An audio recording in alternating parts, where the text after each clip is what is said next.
ったく時間食っちゃったよ。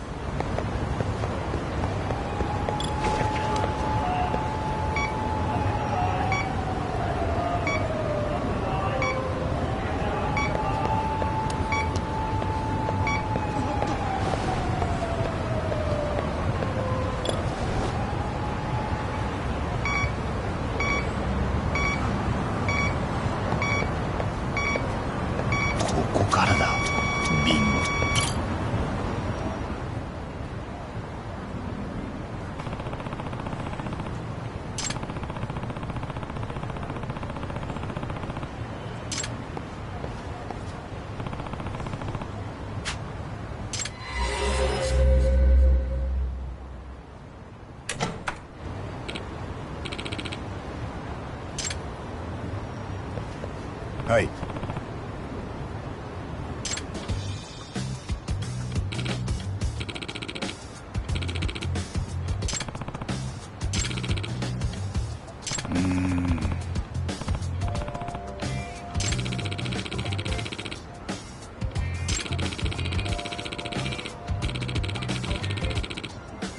なるほど。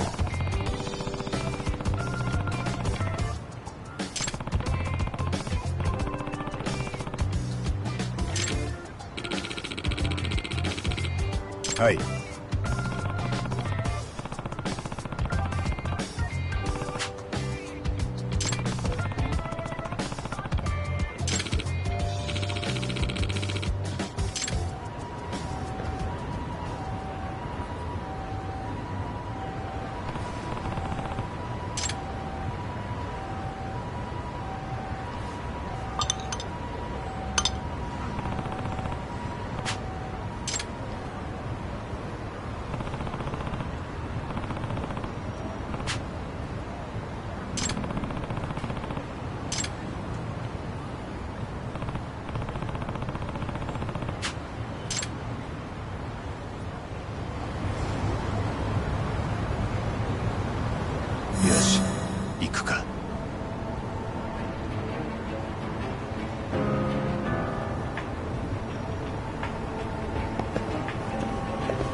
の後の予定は？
ん？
おい。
いらっしゃいませ。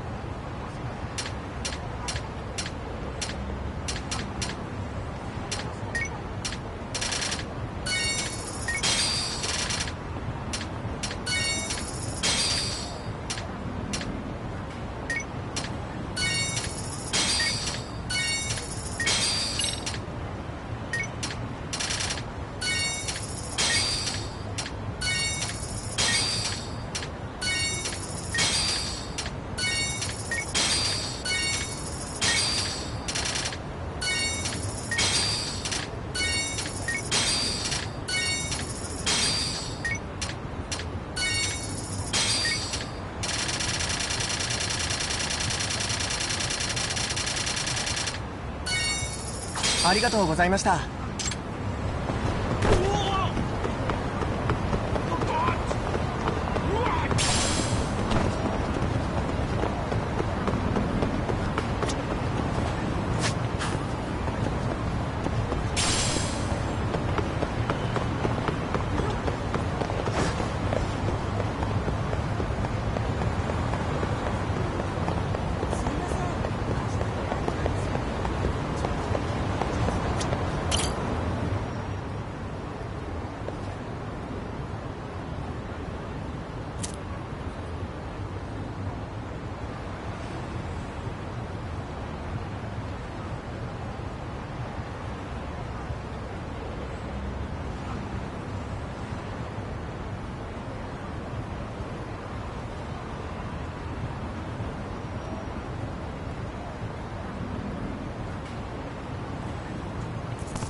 ったくいい加減にしろよ。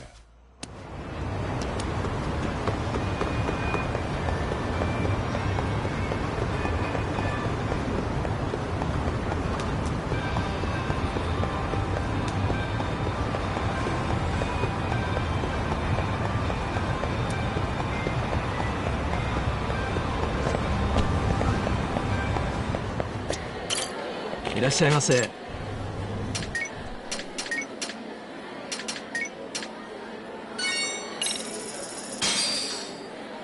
いただきます。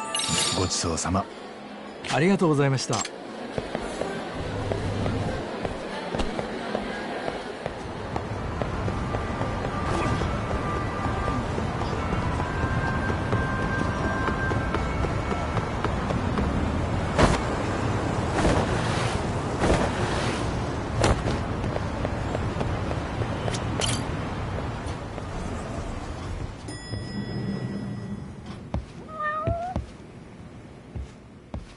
よう、戻ってきたか、ターボ。お疲れ様です、八神氏。高校の様子はどうでしたか？理事長が全校生徒を集めて集会を開いてた。沢先生の件でみんな動揺してる。うん、そりゃそうだよね。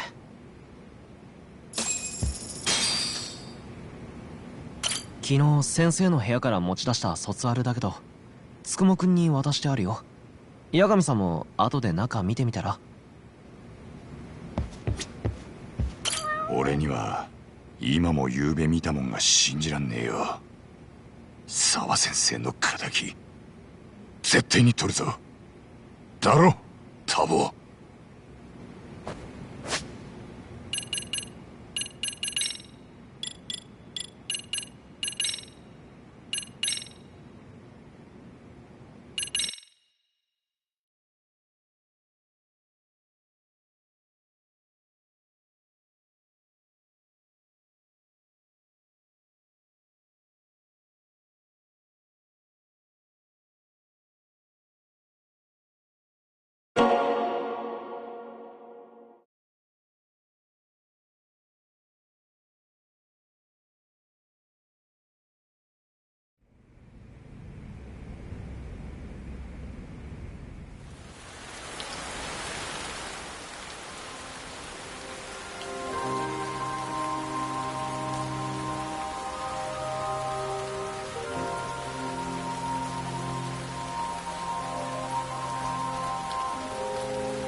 I gave the yearbook I took from her room yesterday to Tsukumo. Why don't you check it out later, Yagami-san? I still can't wrap my head around what I saw last night. We have to avenge Sawa-sensei. Right, Tak?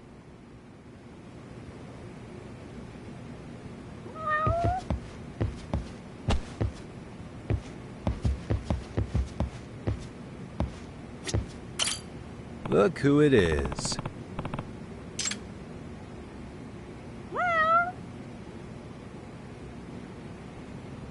Who's a good boy?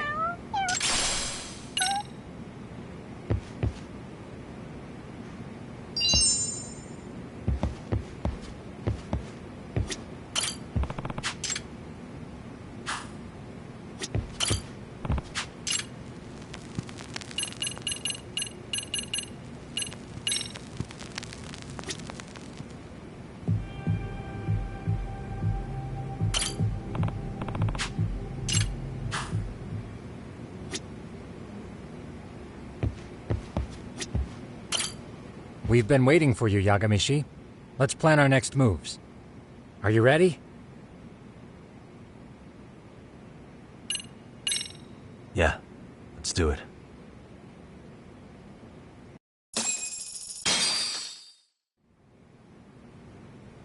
While in a meeting yesterday, Sawa-sensei received a call that her apartment was broken into, prompting her to go home. Judging from the events that followed, RK must have called her using the apartment manager's name. And that's how they got to Sawa-sensei. But RK wasn't after Sawa-sensei. They were actually after Kuwana, weren't they? Yeah, Akutsu and Soma both said so. I think Sawa-sensei was used to lure Kuwana out. Why would Sawa-sensei be bait to draw out Kuwana? How the hell are those two connected? That too, but why is RK even after Kuwana-san? Thugs from Kamurocho want a handyman in Ijincho? Right. There's still a lot we don't know. We need to find Kuwana before RK does and get some answers out of him. Kuwana isn't even his real name. Apparently it's Kitakata. RK didn't seem to be familiar with the name Kuwana. Truth is, we don't know anything about Kuwana. All we know is that he's a handyman in Ijincho. I haven't been able to contact Kuwana-san since yesterday, but I left a message asking him to reply. Where's the office for his handyman business? He ran his whole operation from a cell phone. Not even his business card lists an address. Oh yeah, Kaito-san. Didn't you call up all the places we went drinking? Did you find out where he lives?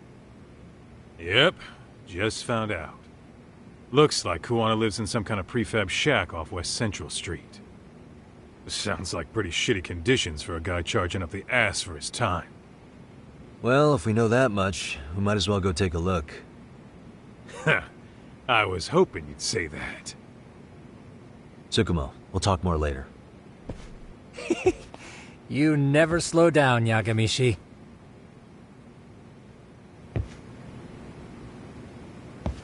What is it?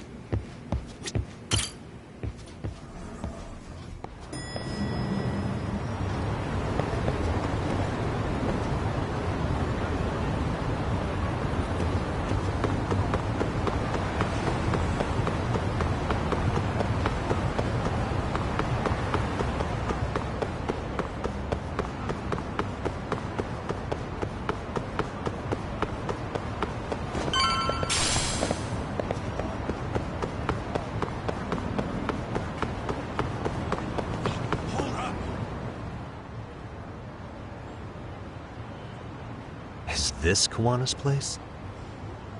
Yeah, I think so. Guess it's kind of fitting for an unlicensed handyman.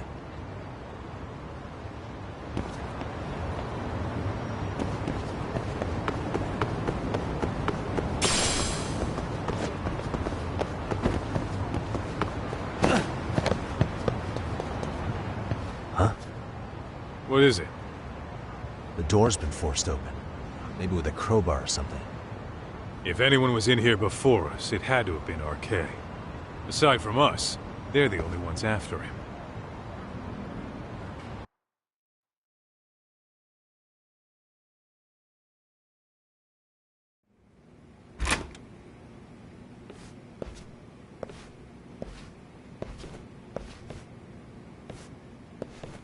That means they're already a few steps ahead of us. RK's got the numbers behind him. We can't beat him to the punch every time. I don't think Kuwana's been back since last night. He probably caught on that he's a wanted man. He might not even be in Ijincho anymore. Then what do we do here? His real name's supposedly Kitakata. I want to know who he really is and why he used a fake name. That'll make his connection to Sawa-sensei clearer. So you want to find clues that point to his true identity? Is that what you're saying? Took the words right out of my mouth, Kaito-san.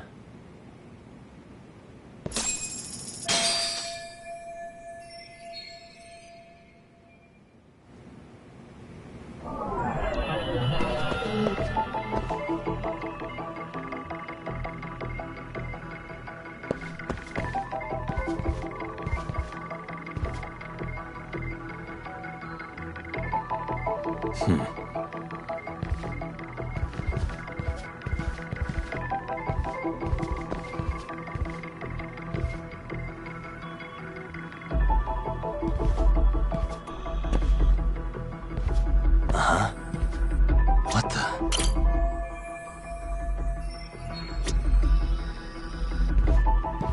Hey, what the? An ashtray. Huh. That's weird. What? With all the gross garbage in here, this ashtray is oddly empty. Think so? Suspicious.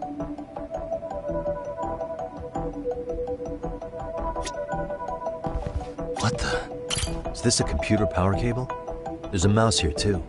There was a laptop here. RK must have taken it. There's probably a treasure trove of info on it. And RK's got anything of value out of this place already. Come on, don't be emo.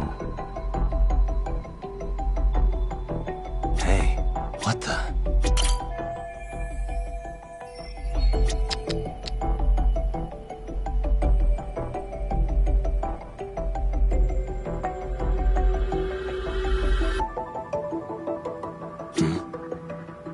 Leftovers from a ramen cup. Would it have killed him to clean up a bit? I'm starting to think this place was a dump even before it got ransacked.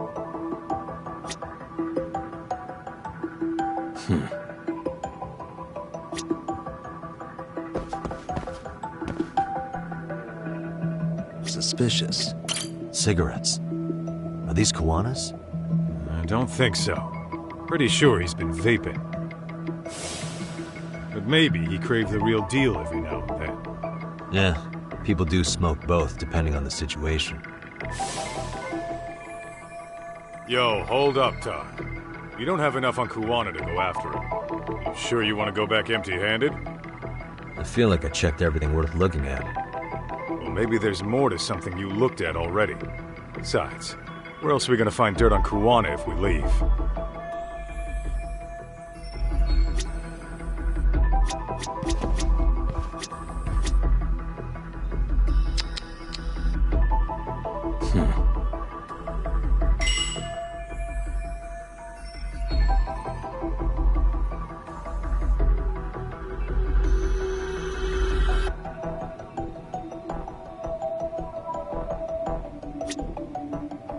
Hey.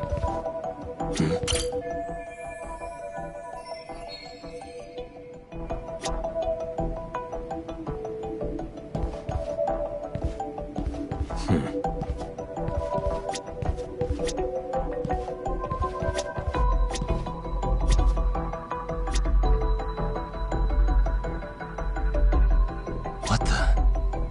Hey. Uh-huh. Suspicious. Kuwana mentioned his ties to the underground. But I get the feeling this kind of work was his bread and butter. Collecting junk, walking pets, fixing pipes, taking any odd job that comes his way. Not so different from us. A handyman, a detective. It's two sides of the same coin.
cigarettes. I don't think... But maybe. Yeah.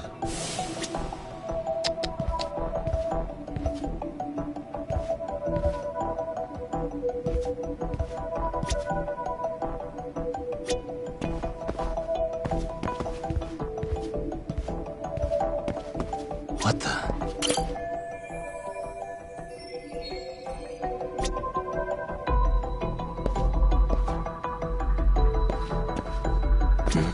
What the?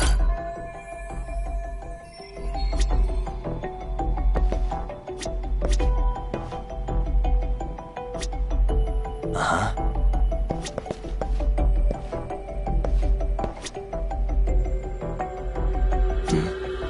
Suspicious.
They made one hell of a mess in here.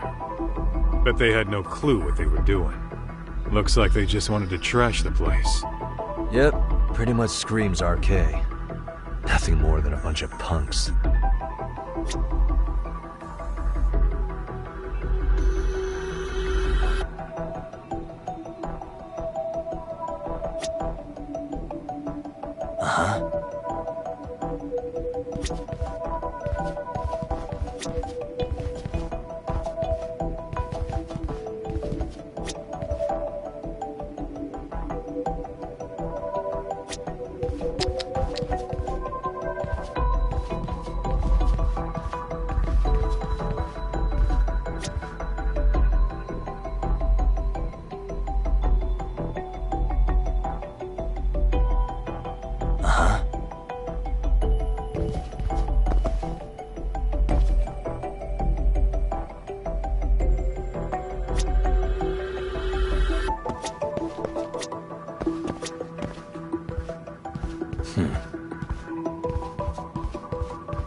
What the? Hey. I mean, yeah, it's clean and all, but so what? Could just be freshly empty. Except it hasn't been washed or even used in a while. See the layer of dust on it? Okay, and? You think a dusty ashtray is gonna get us Kuwana's identity? Maybe. Or maybe it's nothing.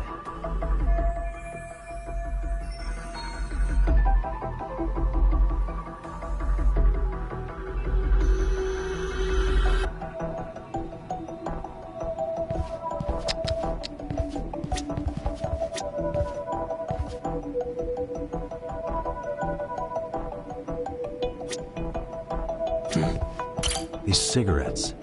There's something about them. Kuwana usually smokes e-cigarettes. The ashtray looks virtually unused. What are you getting at? I don't think Kuwana's smoking these cigarettes. Then why keep what you don't smoke? See? We gotta be more thorough.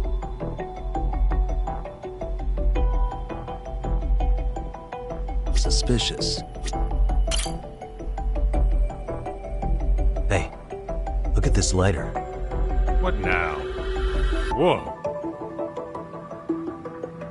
The USB memory stick disguised as a lighter. Damn. Did you just hit the jackpot or what? That has to be important if Kuwana was hiding it like this. What matters is the data on it. We'd be able to check it now if we had a computer. Then why don't we head back to Tsukumo's?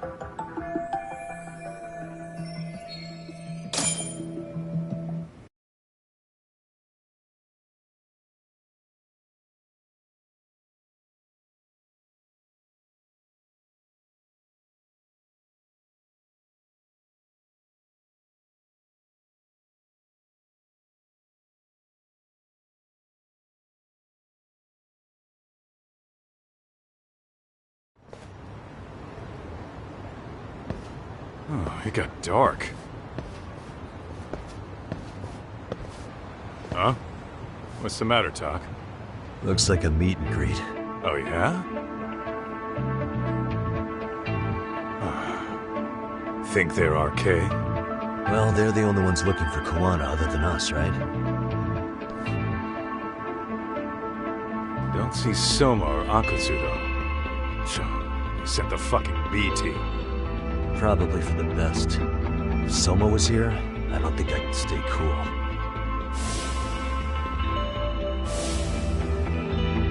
Yeah, me neither.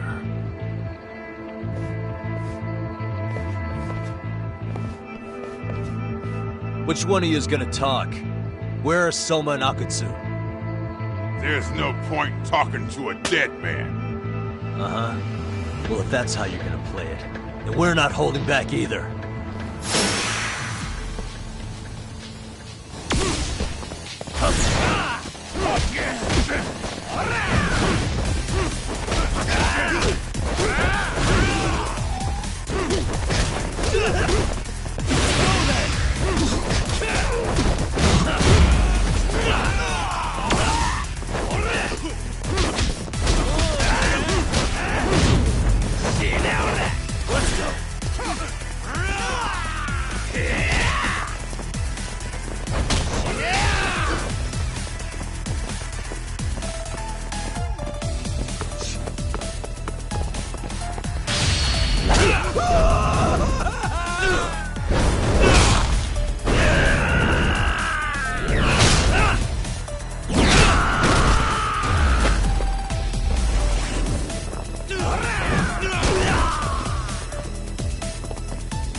Where are Soma and Akutsu? I want to talk to them. We can't contact them. I swear. They're the ones who contact us. It's always been like that. Figured as much. Most of the arcade crew are just chumps. Yeah. I bet even Soma is just another piece on the board, taking orders from the real mastermind. Thugs don't work gigs that don't pay. Yet they came to Ijincho, outside their turf, to commit murder. That's true. Sounds like someone's funding them. Must be some generous perks. Definitely. Otherwise, Soma and the others wouldn't be causing so much chaos over here. Then, who's the one pulling RK's strings? I don't know who it is, but I know what he's trying to do. Which is? Catch Kuwana. RK's just following orders. Sawa-sensei was probably collateral damage. Yeah, that makes sense. Shit. I swear I'm gonna drag this bastard out on his ass. If we keep looking for Kuwana, we'll run into the one behind this all eventually. And this could be our first clue. Then we'd better get back to Tsukumo's.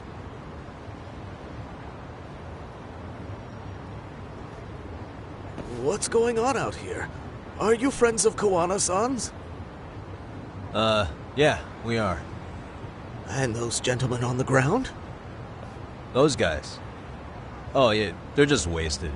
Little nap and they'll head right on home. Ah, I see. Well, that's just fine. Excuse me, but you know Kuwana, don't you? Sure. I mean, he's lived next door for the last 10 years. He's a handyman.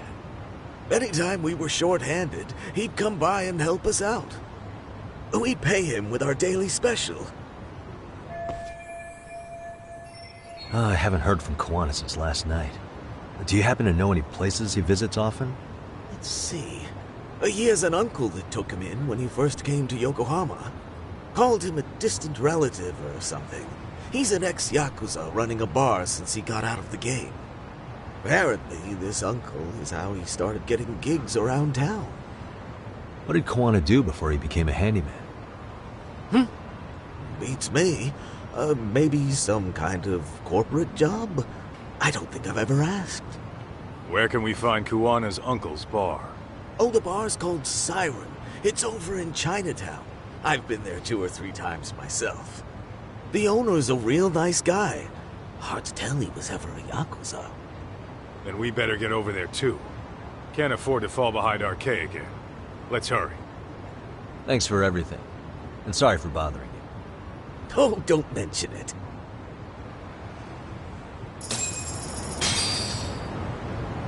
Kuwana-san first arrived here over 10 years ago.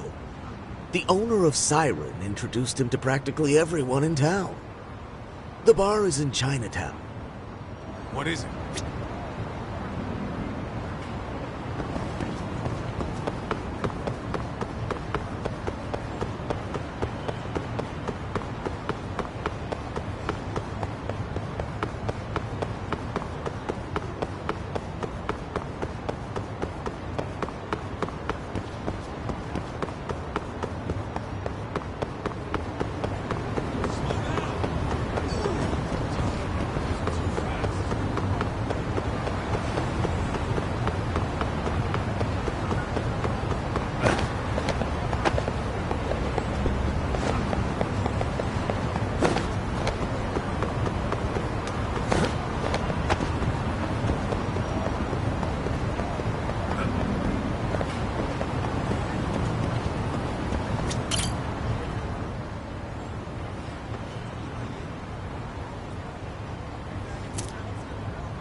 Siren. This is it, Doc. This is the bar Kuwana's relative runs.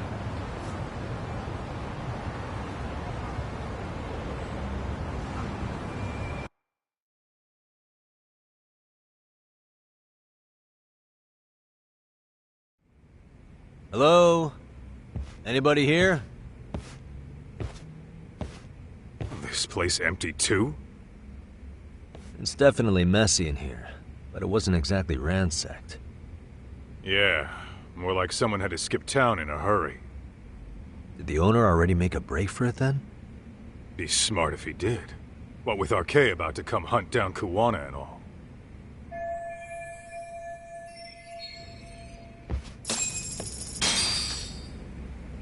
Let's hit it.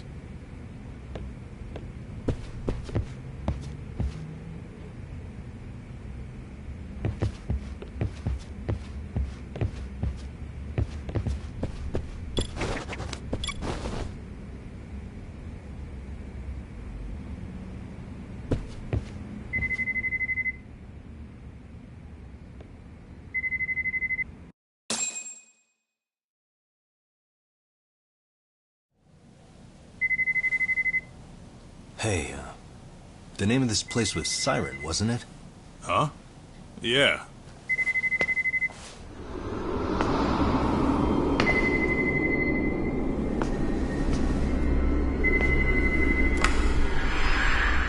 Hi, you've reached Siren? Soma! That was well played. How silly of me. This pretty little thing is for women. Kaito-san! Have I told you what RK stands for yet? Kaito-san! It's Red Knife. Son of a... Soma!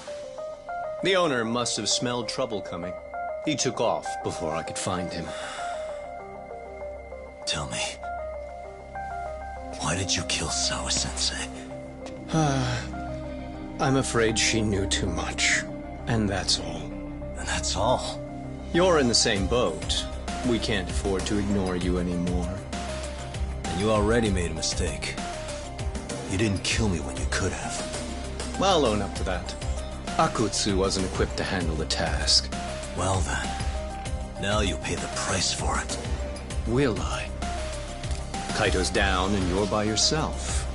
Should be easy.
Well, you're scrappy, aren't you?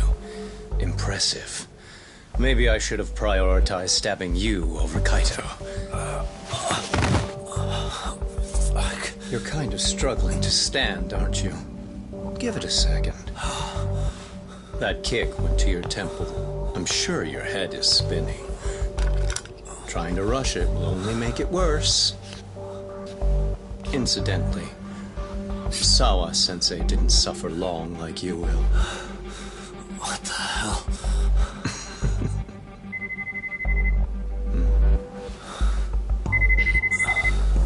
Whoever that is has terrible timing.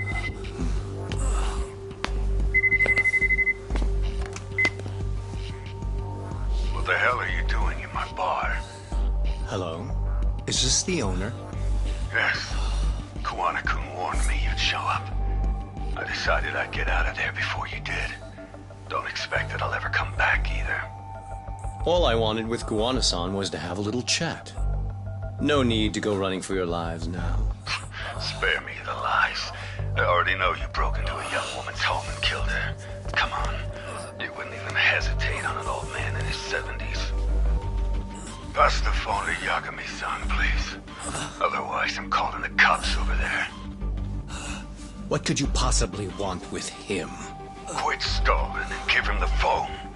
Unless you'd rather I push a button and call the cops. I'm done talking to you.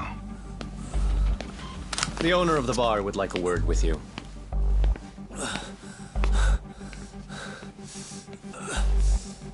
Sorry, but this'll have to wait.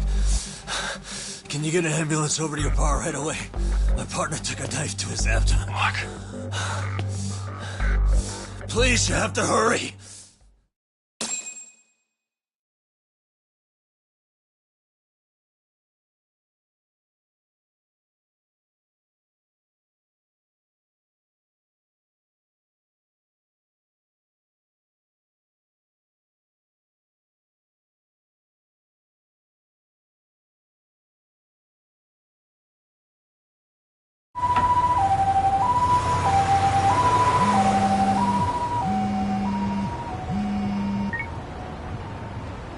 Hello?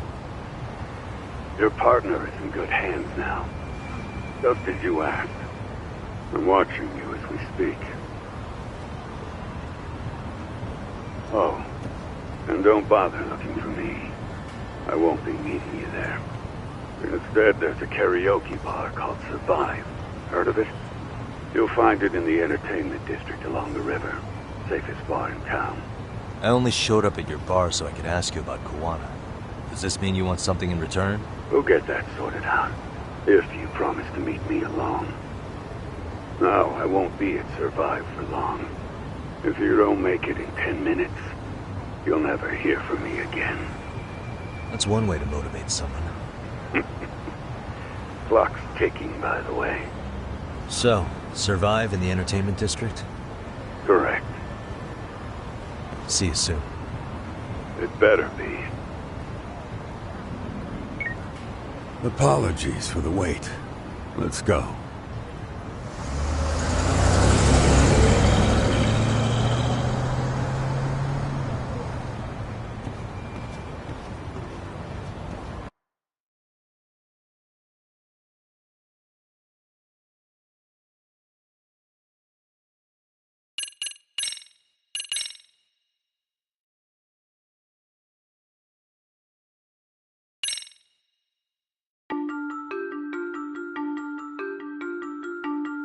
Kuwana is pursued by RK, the crime ring running Kamurocho.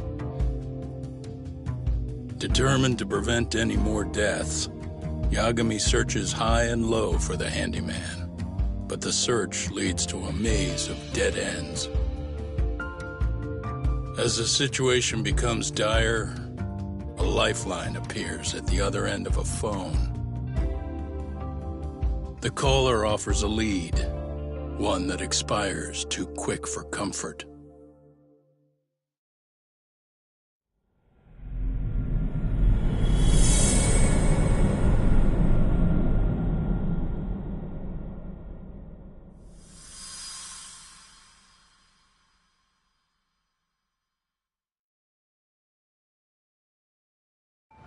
I only showed up at your bar so I could ask you about Kuwana. Does this mean you want something in return? We'll get that sorted out. If you promise to meet me alone. No, I won't be at Survive for long. If you don't make it in 10 minutes, you'll never hear from me again.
Excuse me.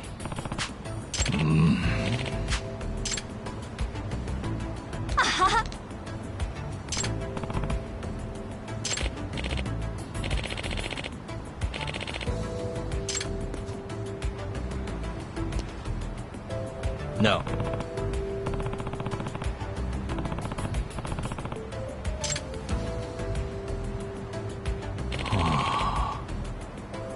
By the way,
Yep.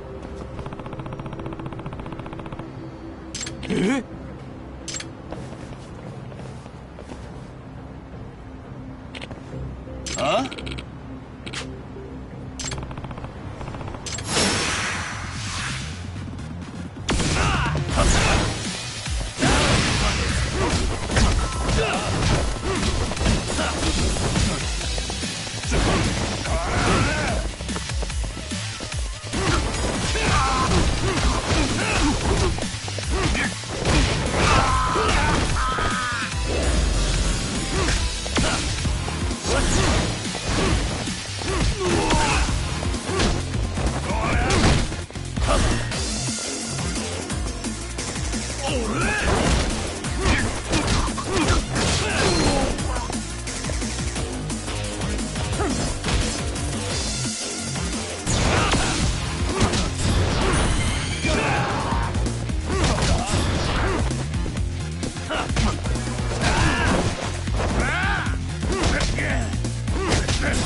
Hey.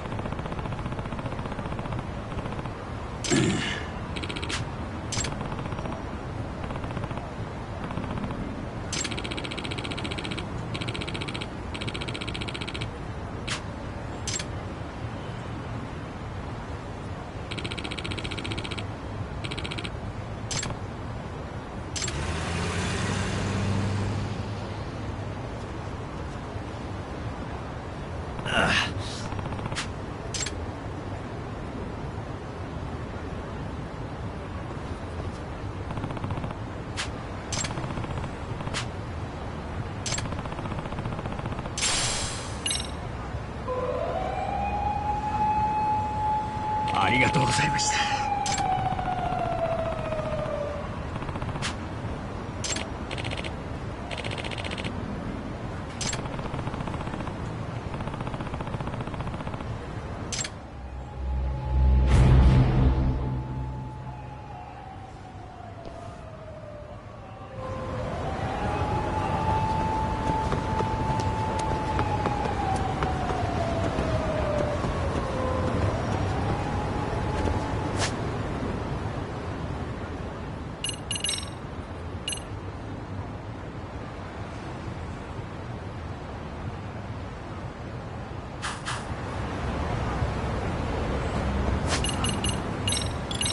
All right, let's go.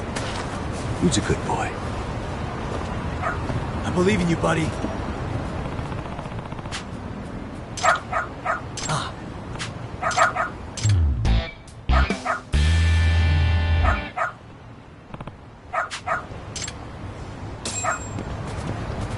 Doing great.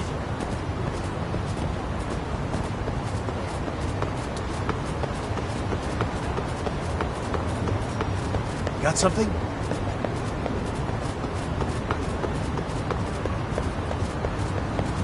Doing great.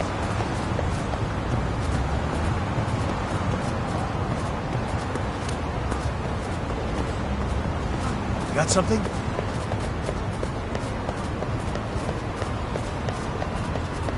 This way, huh? Doing great. Attaboy.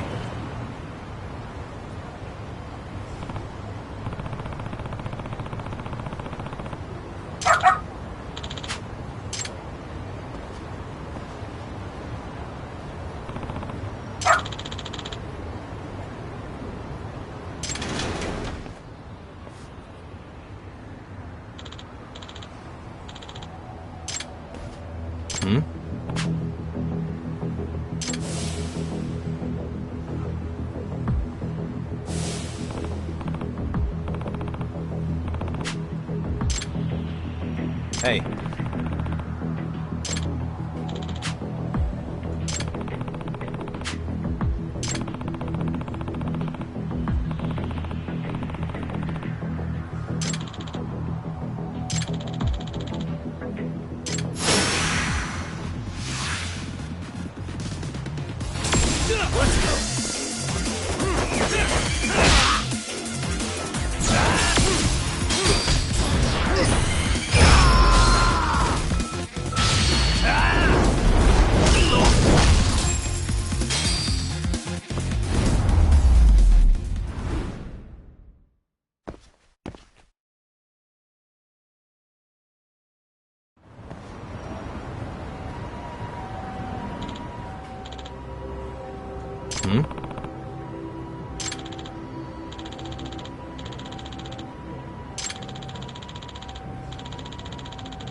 Hey.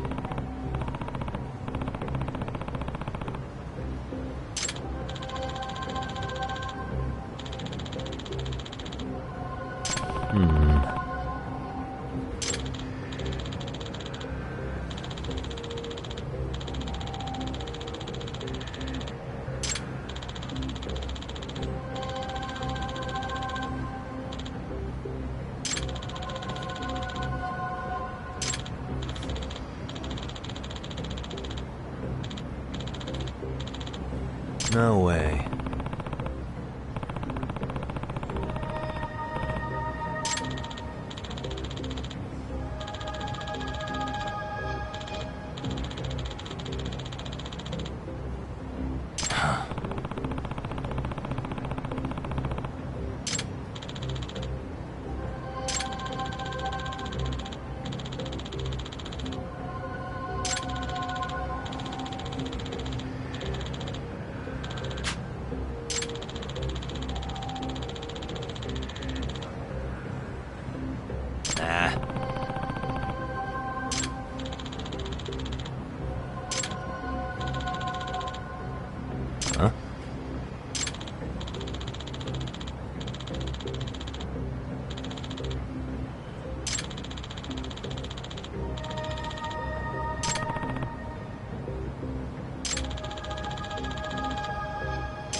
Yagamishi.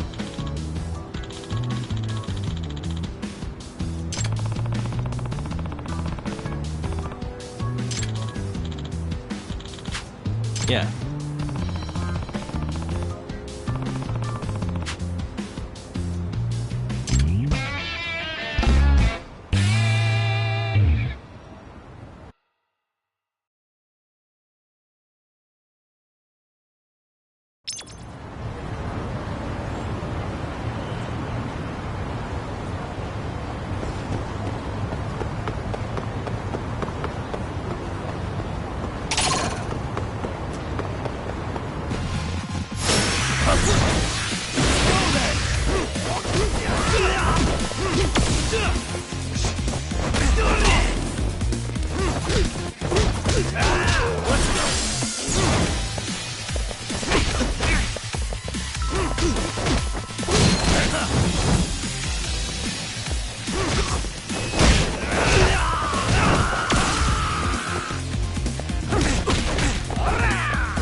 And stay down.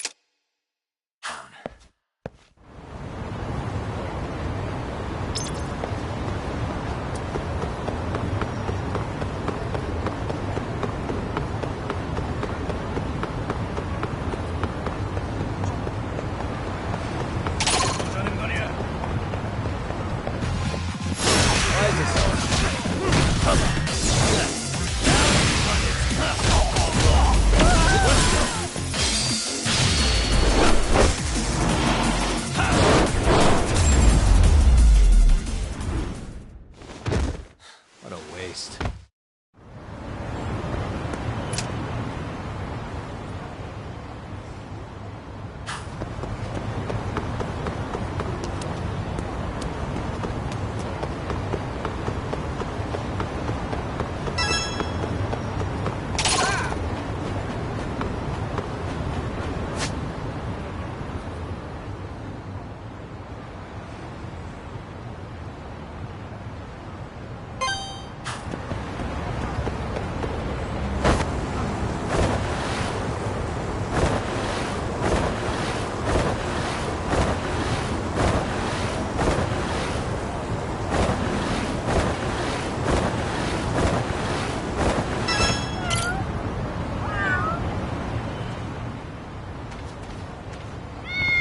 Name, huh?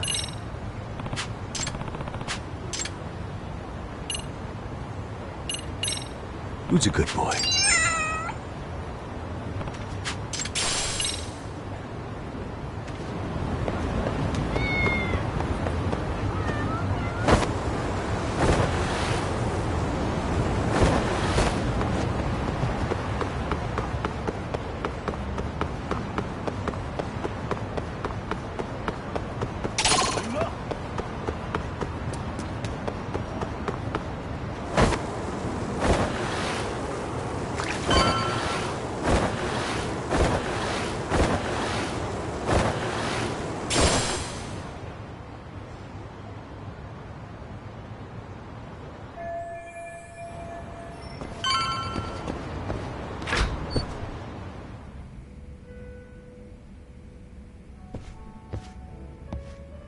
Yagami-san, glad you could make it. You the owner of Siren? Yeah. Let's take this to the bar. Follow me.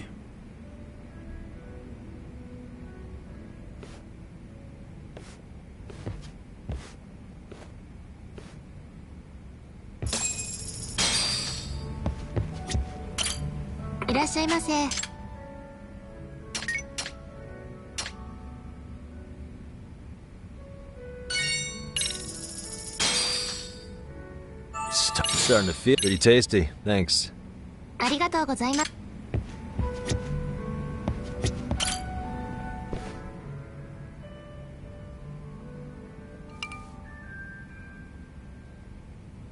So, I hear you're a Kamurocho detective. Yeah, and you're a distant relative of Kawana's. Can I ask your name? No need. This will be the only time we meet. But to Kuwana-kun, I guess you'd call me his uncle-in-law. Everyone's got a dumbass uncle in the family. And that's me. After all, I'm ex-Yakuza. Based in Yokohama? Yeah, the Seiryu clan. After I got out, I looked after the shop for 20 years. Till today. You mean Siren, right? What'll happen to it once you've skipped town? None of your concern. Fair enough. Guess you detective types can't help but ask questions. So you two are related. I noticed you didn't mention Kuwana being an alias. Oh. Done your homework, I see.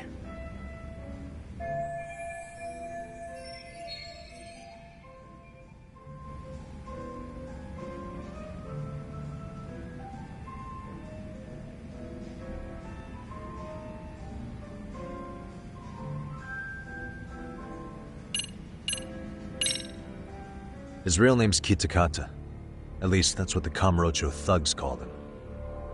You're trying to see if I'll give up his name.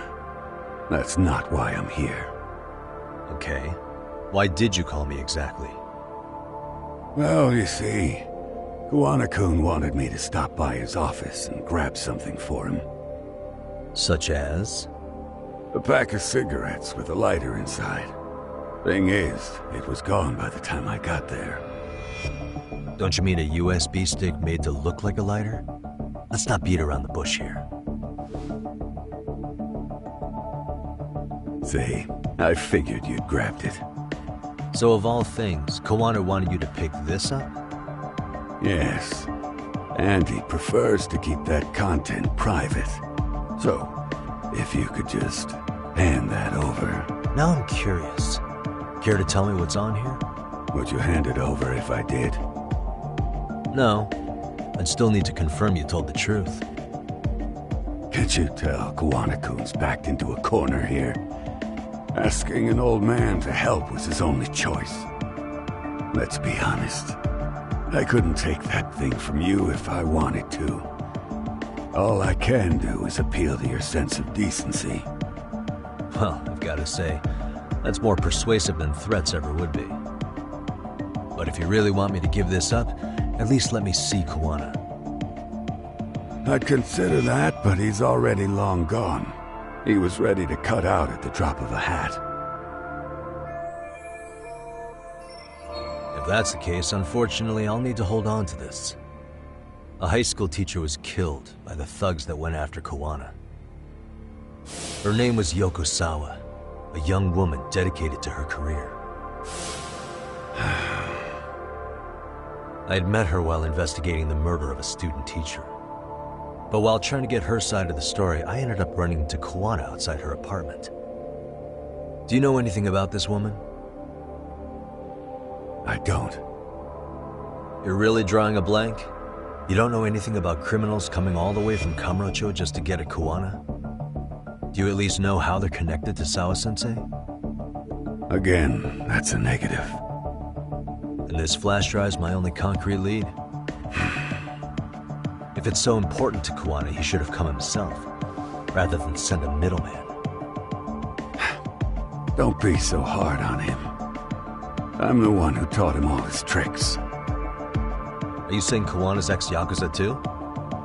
Nah, he was just your average civvy before all this. But circumstances as they were, he had no choice but to go underground. That's when he came to a Jinsho, and I took him under my wing. I'm the one who suggested the handyman thing. But he took to the underground with real gusto. What do you mean, gusto? I'm not just talking him up. He had good reasons for diving headlong into the shadows. Good reasons? Care to give me one or two? You'll understand once you see what's on the lighter. Both Kuwana-kun's past and his purpose. That takes care of everything I have to say. Not sure it's such a good idea for me to just let you leave. Thinking about stopping me wouldn't be wise. This joint doesn't take kindly to that behavior. That's why this is the safest place in Ijincho, huh? Yep, and I'm glad your face is the last one I'll see in this city.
Yagami. Oh, great. It's Claw Guy. You were with the Yuma, right? They say you brought your little posse from Tokyo. You like to trust an outsider. Posse? Wait, don't tell me you think I'm RK. They're not even close to me.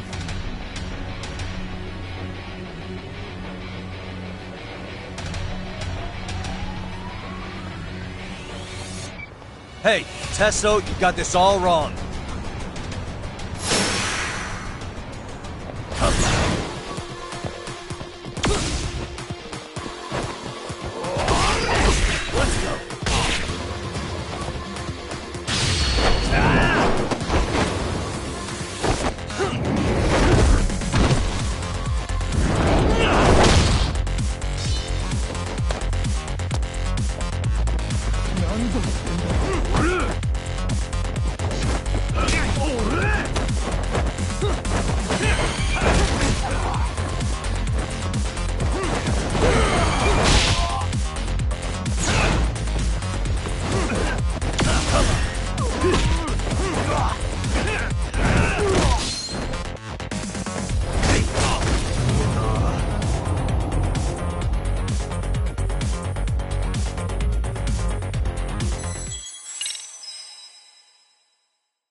Hey!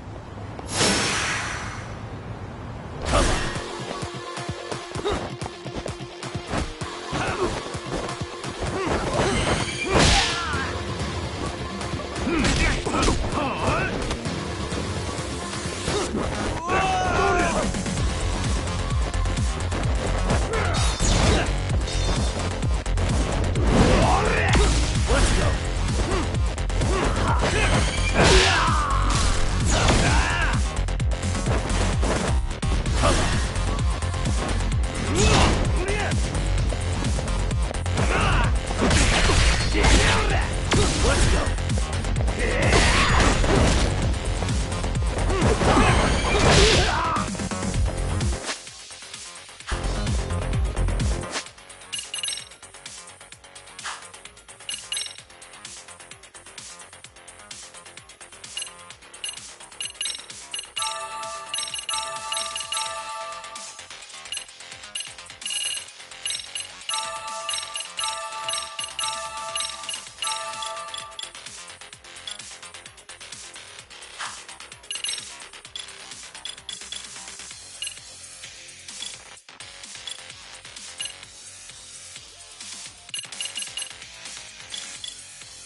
Damn it.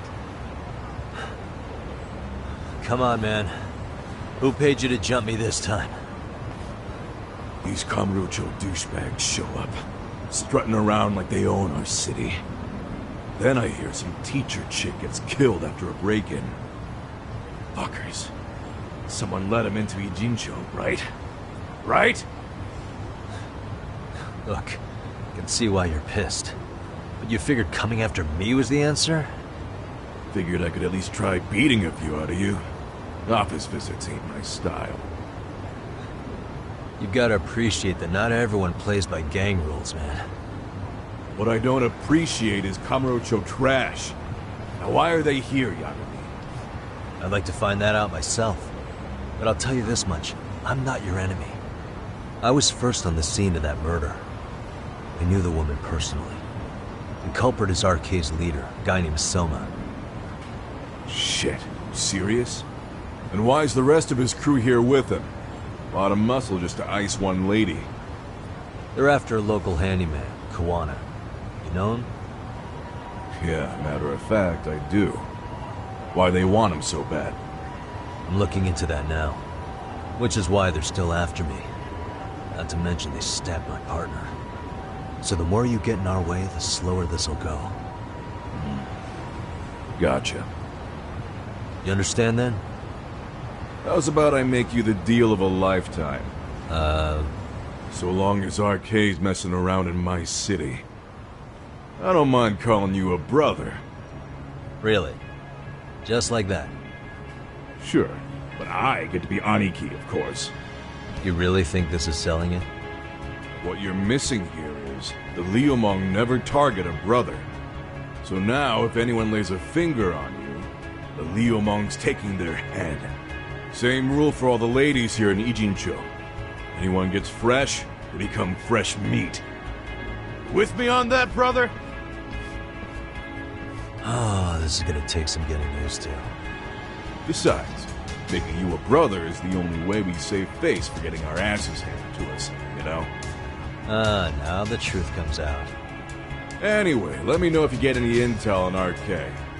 Especially where that chicken shit Soma might be. Just shoot me a location and it's done. We'll give that teacher her peace. I torture you to death.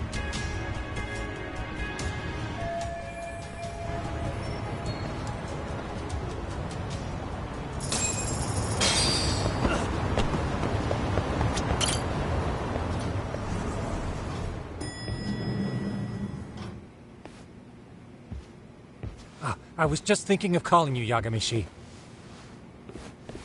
I heard Kaito-san got stabbed at Siren. Is that true, Yagami-san? What the hell happened? Look, I promise I'll fill you in, but right now I really need Tsukumo's help. With what? I found a USB drive at Kawana's hideout. It was disguised to look like a lighter. We have to know what's on it.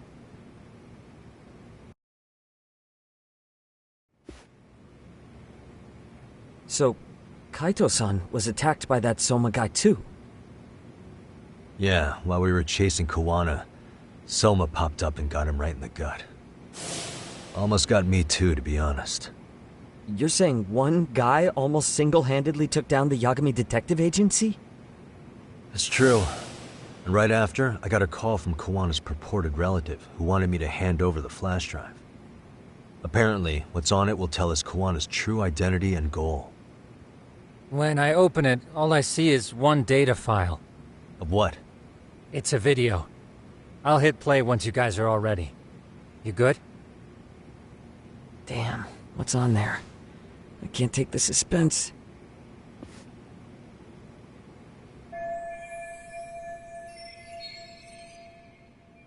Let's make it full screen.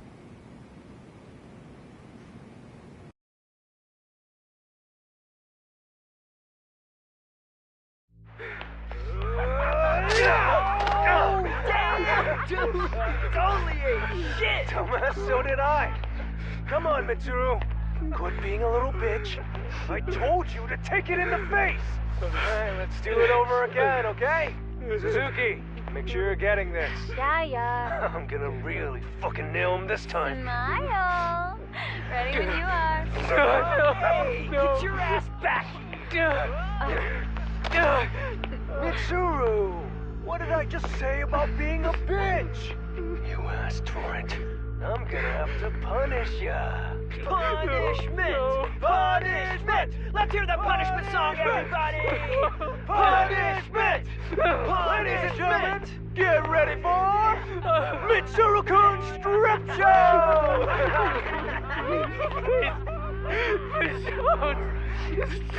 Start! You little shit, did you just kick me? Huh? Too late to get tough now, Mitsuru.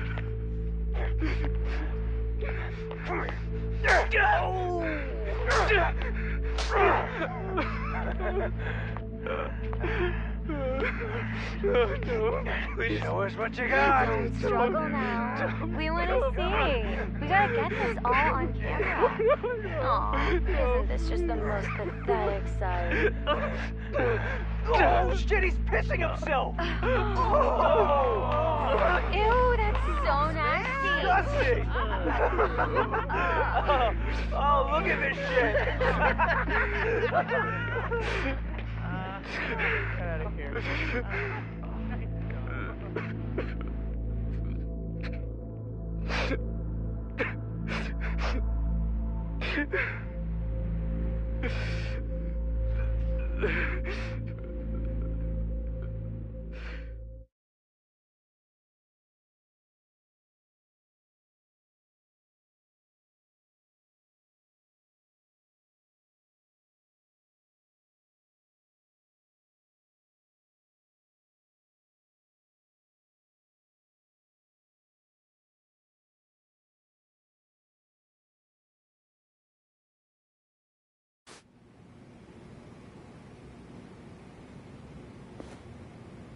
These little shits are the worst. One of them said something about Mitsuru Kusumoto stripping? Yeah, he was Sawa-sensei's classmate. 13 years ago, he jumped off the roof of Kurokawa Academy. He's Reiko Kusumoto's son, right? Vice Minister of the Health Ministry? 30 years old and still in a coma. It seems we've stumbled on private video footage of Mitsuru Kusumoto being bullied. And it was on Kawana-san's secret flash drive? Why would he have this? I don't know. But his uncle said it's our lead to Kawana's real identity and motivation. Just a moment. This frame gives us a good look at the key players' faces. Why don't we try gleaning what we can from it? Sounds good. Let's dig in.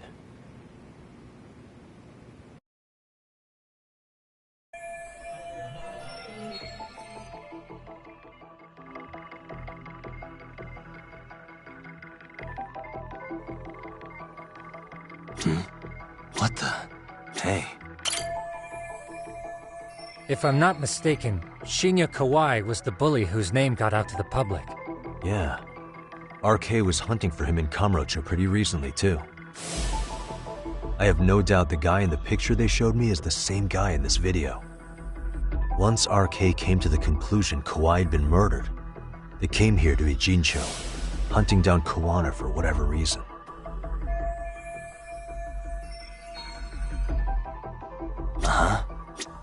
Suspicious. This guy's face is familiar somehow. Oh, I don't think I've seen him.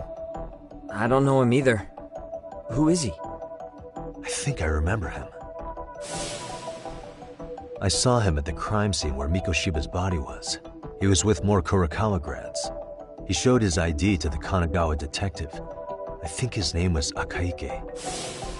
That gives us an interesting perspective, doesn't it? All the people in this bullying video seem to keep popping up around our case. Yeah, but the real question is, why was Kuwana the one with the video? This girl recording the bullying on her cell phone. Someone said her name in the video. Suzuki. There's another familiar face. So it all comes circling back to her, huh? Right. This Suzuki girl has a different name now. Yui Mamiya, the victim in the Ohara harassment case. Suzuki was her last name before getting married. Sawa-sensei also told me that Mitsuru Kusamoto and Mamiya were classmates 13 years ago. Yep. So we're looking at Yui Mamiya in high school. Mamiya-san, huh? What's she like underneath it all? Originally, word got around that Shinya Kawai was the one bullying Mitsuru Kusamoto. After watching this, though, the truth of the matter doesn't quite line up. There were really about 10 bullies involved at the time, and Yui Mamiya was one of them. Yeah. If this video got leaked, Mamiya and the other students in it would be in deep shit. They're living out their lives like nothing happened, despite being the ones who drove a kid into a coma. If word got out, they'd be crucified by the public. Their jobs, their families, their lives would all change for the worse. Uh-huh.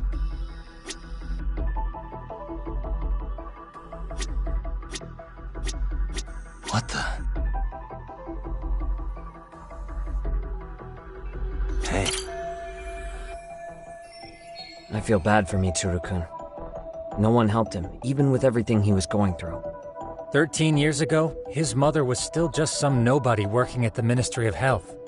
She seems to have split with her husband and looks after her son on her own now. I don't know all the details, though. Hey, crazy theory, but what if this husband she left was actually Kuwana-san? And maybe he recorded this to secretly check on his son? No, Kuwana doesn't look like he could have a 30-year-old kid. Let's look for other possibilities.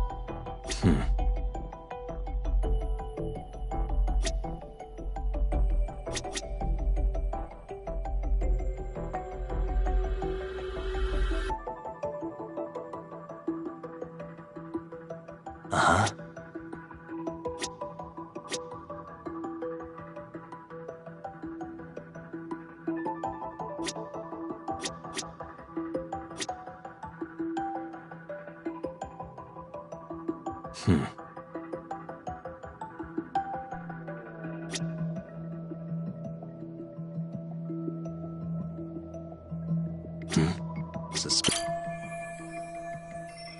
September 17th, 13 years ago. It's past 4 p.m., so this would be after school. Oh, wait, this is... Got something? I just cross-referenced the date Mitsuru Kusamoto jumped. September 17th. Oh, shit. That can only mean this video was recorded very shortly before his suicide attempt. Uh-huh. The video may have provided some interesting connections, but we still don't have that crucial link. The link being the reason Kuwana-san came to possess this, of course. Right.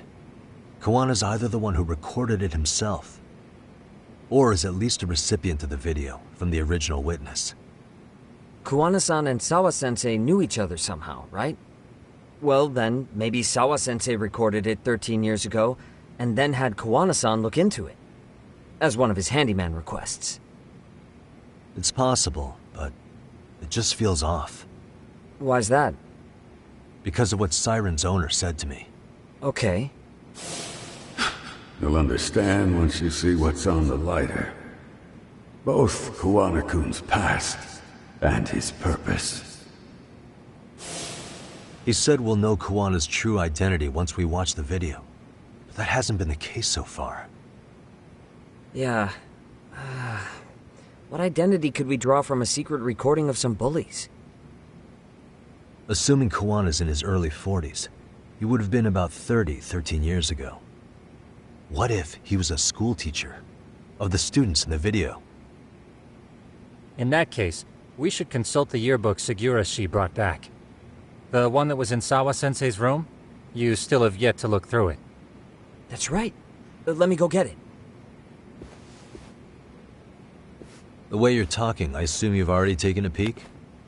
We have, but unfortunately we didn't find Kawana-san's face among the teachers. This is the page for Mitsuru Kusumoto's class. Both Sawa-sensei and Mamiya are there too.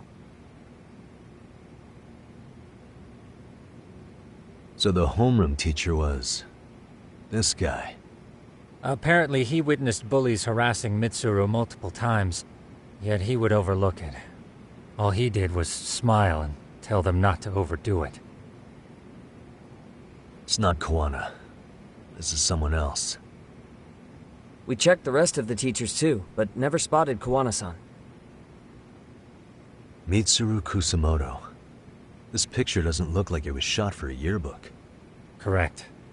He was most likely already in a coma when photo time rolled around.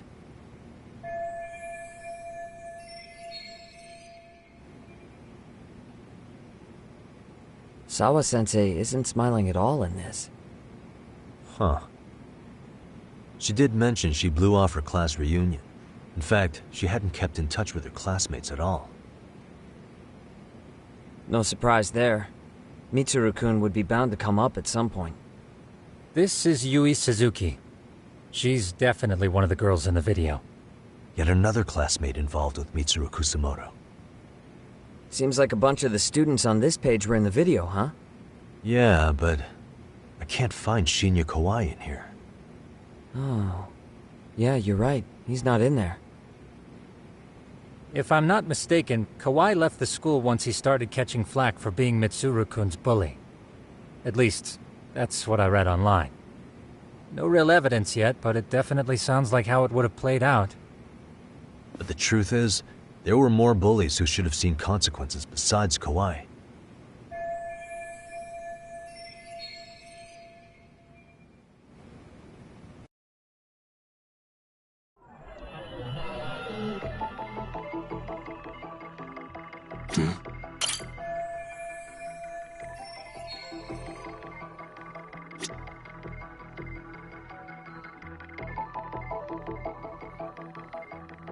Suspicious.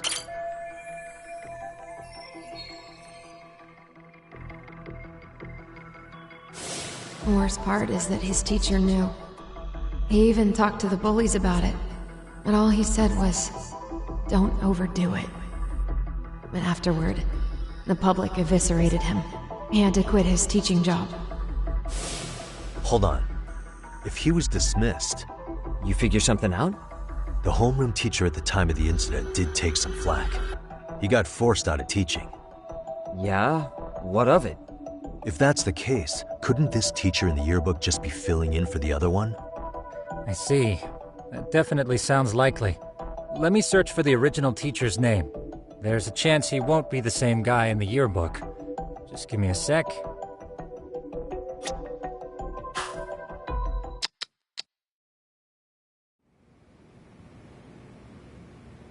Yagamishi, I found it. The name of Mitsuru Kusumoto's former homeroom teacher. You were right. It wasn't the same teacher in the yearbook. This one's name is Yu Kitakata. Kitakata? Huh? Don't tell me that's... His real name's Kitakata. Ring any bells? That's Kawana's real name. Soma said it to me once. So, Kawana-san was the original homeroom teacher? I just found a picture. This is Kitakata-sensei from 13 years ago. It's Kawana. That's him, all right. Yeah. Not only that, Sawa-sensei was part of this class, which makes Kawana her homeroom teacher too. This is the link we've been looking for. Everything is clicked into place. Kawana-san was the linchpin of this case. So, 13 years ago, Yu Kitakata left teaching behind after Mitsuru-kun's incident and became Kawana the handyman. That's what made him turn to his uncle at Siren for help. He told me Kawana tried really hard to make it in the underground. Had some good reason for it. For living a life in the shadows? What could that have been?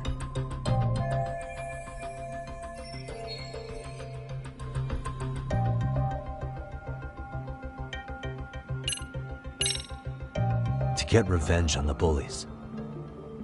Maybe Kawana blames the fact that he had to quit teaching on the bullies who caused it to happen. Then, maybe all his hatred got aimed at Shinya Kawai? Possible.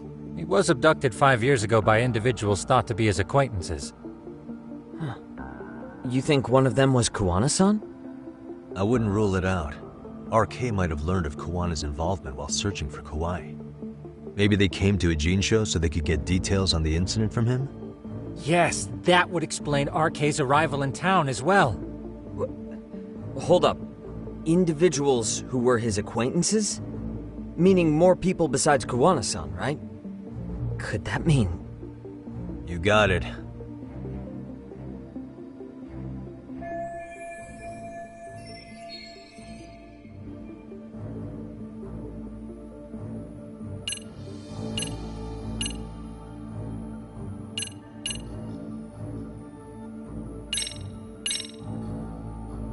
Check this out. The people in this were Kawai's acquaintances, right? Or Kawana's former students, in other words. Everyone, though? A few too many, don't you think? You're probably right. Guess I should narrow them down.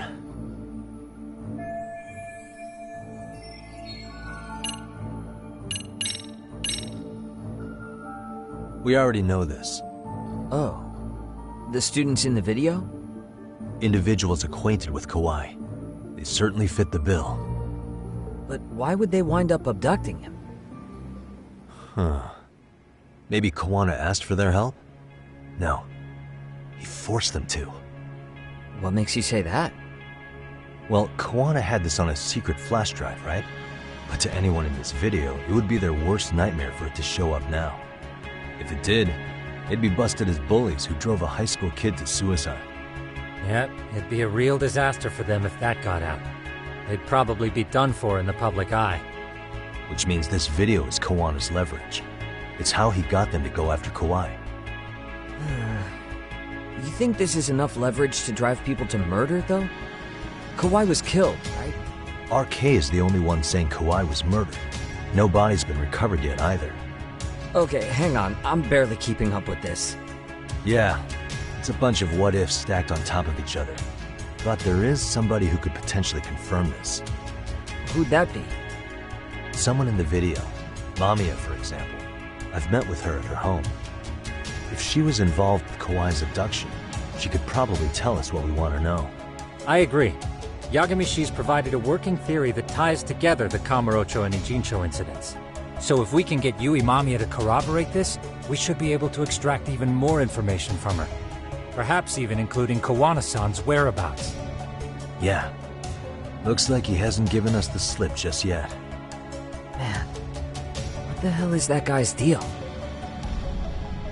Mikoshiba and Sawa-sensei's murders, Ihara's alibi, Kawai's disappearance. Kawana's most likely tied to everything. We'll get all the answers we need if we can find him. And I guess this is bringing us that much closer? Hopefully. I should go see Yui Mamiya tomorrow. You should accompany him, Sugiurashi. Considering we seem to be kicking the investigation into high gear. With Kaito-san out of commission, I'm sure Yagamishi could use a helping hand. I'll be fine right here. Your call, Tsukumo-kun. I'm cool with whatever. Thanks for lending him out, Tsukumo. I'll make sure he comes back in one piece. Hey, don't underestimate him as a party member. He can hold his own if you let him.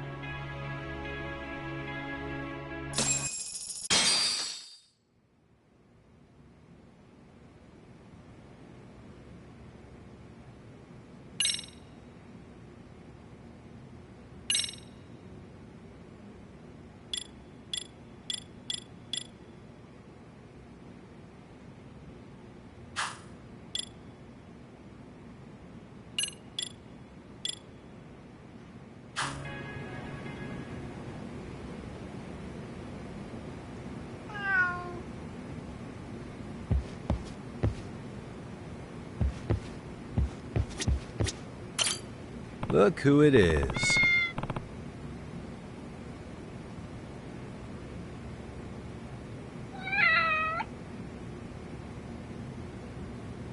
Who's a good boy?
You know how they say your life flashes before your eyes when you're dying?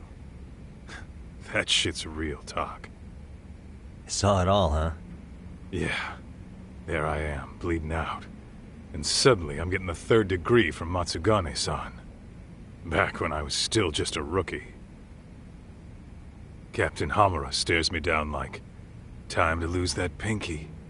And then, Higashi starts crying for me. Oh, if I'm gonna go, I ought to get a better final scene than that shit, right? Right? I'm sure it'll be rosier when the time comes for real. Glad you pulled through, man. That bastard Soma, though. Next time, he's fucked. We could have avenged Sawa-sensei if it weren't for that stupid ambush. Well, you didn't tell the cops about him, did you? Had to give the cops a statement, so I did. With a generous side of bullshit. That'll get you busted, you know. I'm joking. All I said was the truth.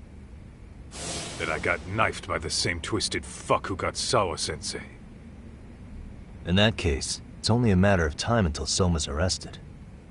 So for now, we'll go after Kuwana, the piece that ties it all together.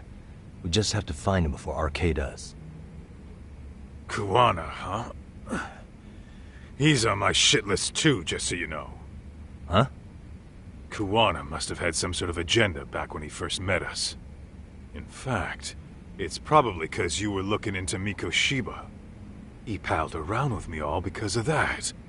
I'm just a sucker of the agency, huh? I wouldn't say that.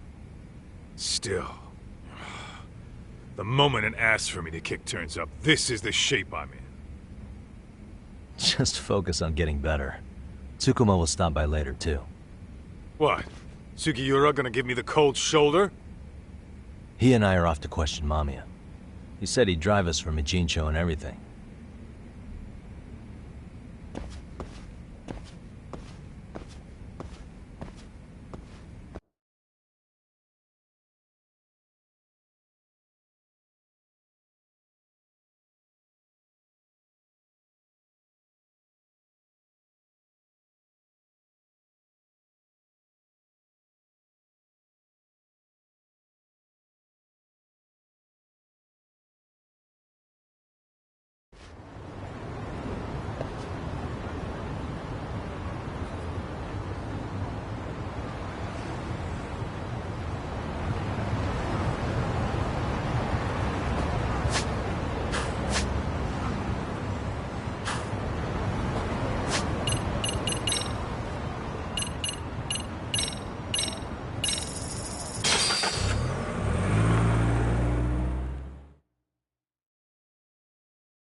Look who it is.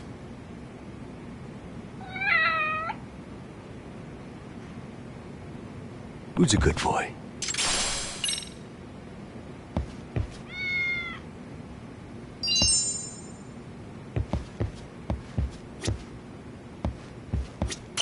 Ah, Yagamishi. I'm relieved Kaito-san made it through. But I can't help feeling responsible. If I hadn't asked you to come to a Jin show, this could have been entirely avoided. No reason to beat yourself up. Soma's the one at fault here. Kaito-san sees it that way too. Yagamishi.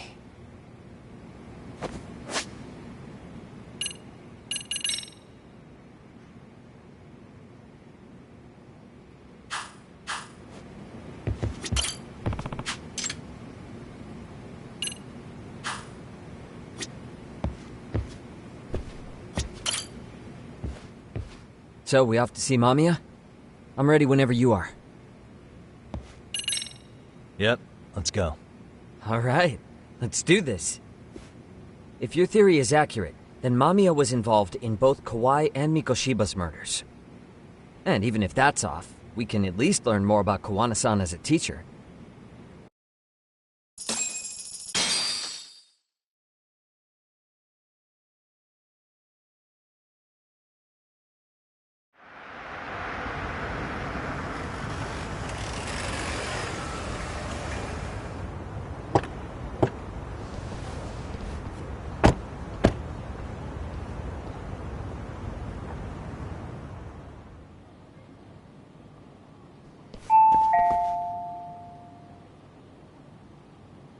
Yes?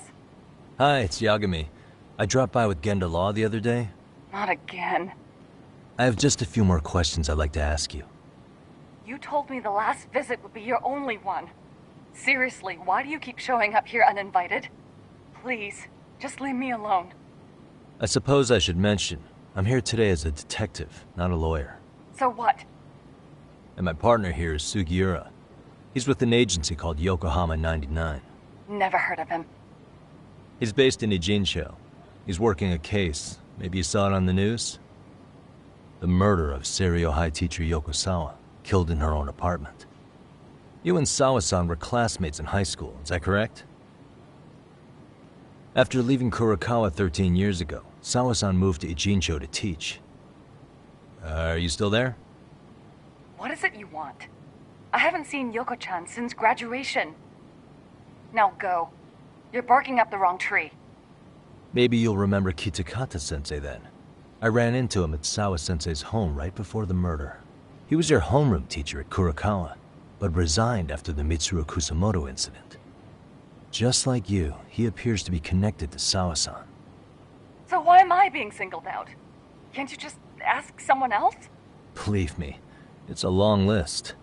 But right now, we're here to find out how Sawa-san got mixed up in all this. You two weren't necessarily on bad terms, were you? If I had to say, we weren't on the best terms either. Ah, how convenient. Because that's a perspective I'd like to hear more about as well. My husband will be home soon. Can you keep it quick? I'll give it my best shot. Exactly. Thanks for hearing us out. Hold on just a moment.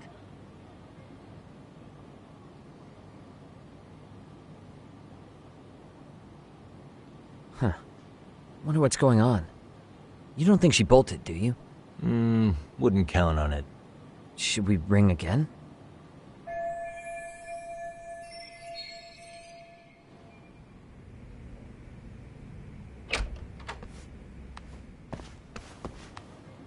Sorry to keep you waiting. I just wanted to clean up a little.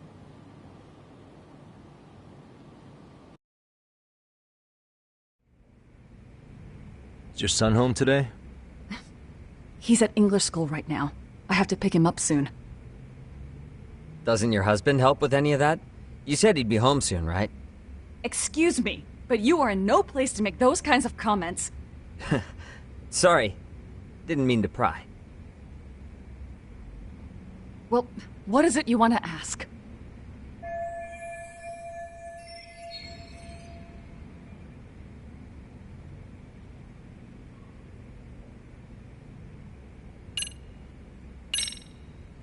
Do you remember Mitsuru Kusamoto? Yes, we were classmates in high school. He jumped off the school's roof after his classmate Shinya Kawai bullied him. I hear he's still in a coma, 13 years later. Weren't you going to ask me about Yoko-chan? I was, but there seemed to be an awful lot of Kurokawa graduates surrounding this case. And strangely enough, they were all in your class. Kitakata-sensei being the prime example, as well as a guy named Akaike-san. Remember him? Well, you're right. We were in the same class. And would you say you're all familiar with Mitsuru Kusamoto's situation? Yes, but that's not a warm memory for any of us. I understand. I'm sure it's not.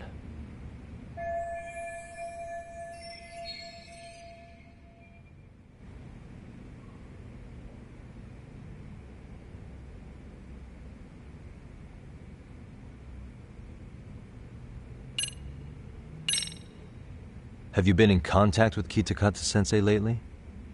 I haven't. He's someone I'd rather not have in my life. Are you surprised that he stayed in Ijincho after resigning from the school? No, not really. How about the fact that now he's using an alias? I had no clue. But again, he has nothing to do with me.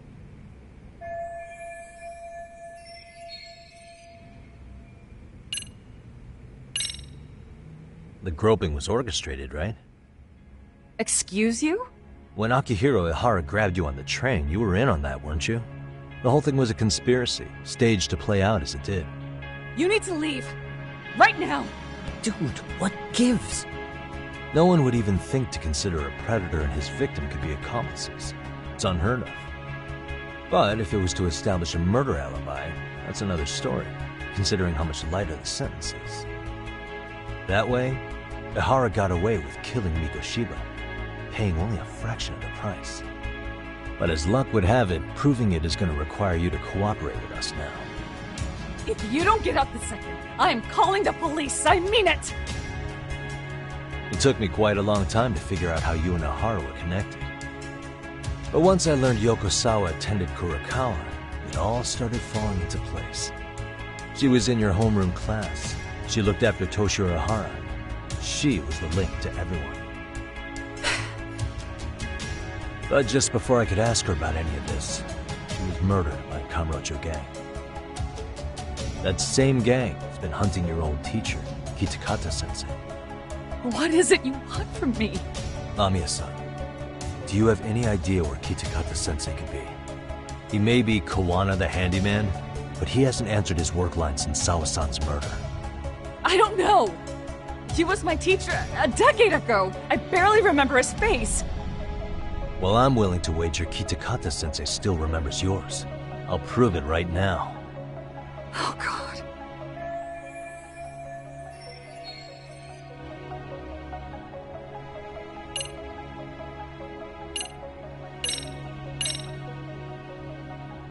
Here's your proof. What is this? Is this Yoko-chan's? Wait, Yagami-san. Don't you need to show Mamiya-san something that proves Kita... Huh? Yeah.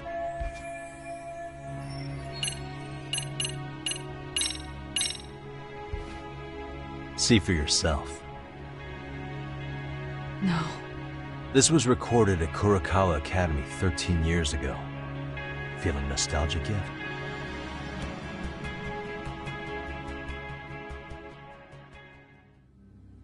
It was well hidden. Your Kitakata-sensei had it on a USB drive. He really didn't want this thing being seen. The most interesting part is the date. It's the very same day Mitsuru Kusamoto jumped off the school roof. And hanging out in the back we see you, laughing and cheering right along with the other bullies. Guess it's safe to say it's a good thing your family wasn't home.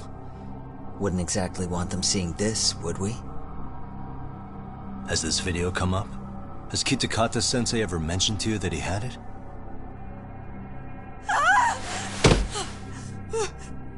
Please! Please delete it! Considering the angle, I get the feeling that this was recorded in secret. And based on your reaction, did you even know it existed?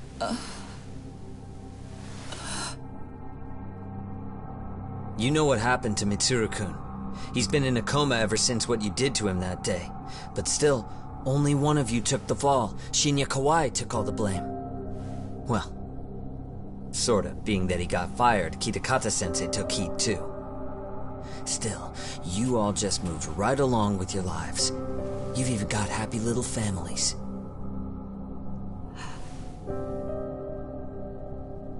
What? Are you expecting someone?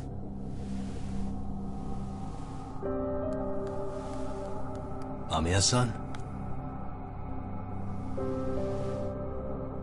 Well, I knew it would happen someday. What do you mean?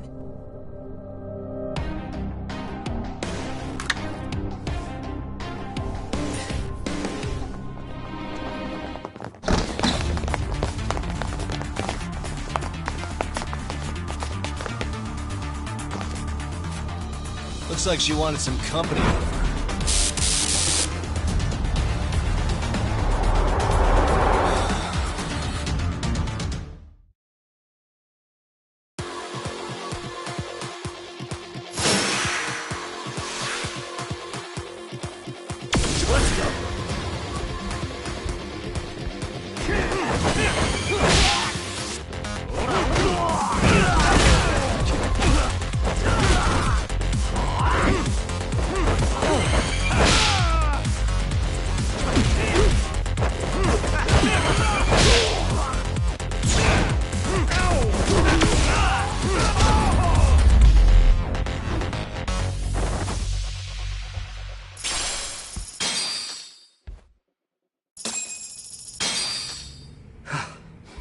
Well, this turned into a shit show.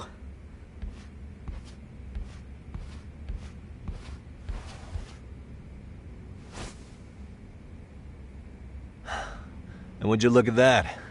Our old friend Akahike-san showed up to play a part.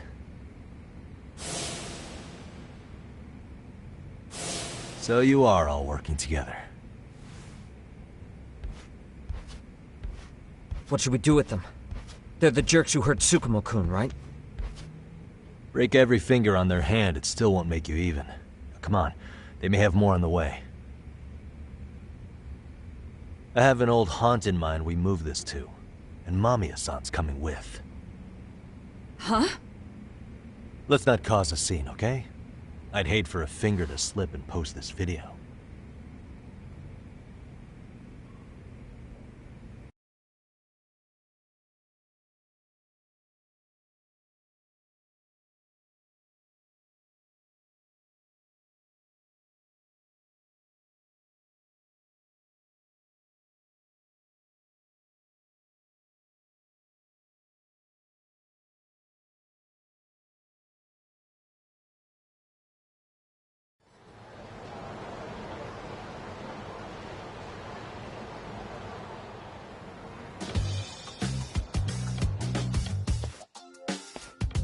Hey, you think this is your personal jail, Yagami?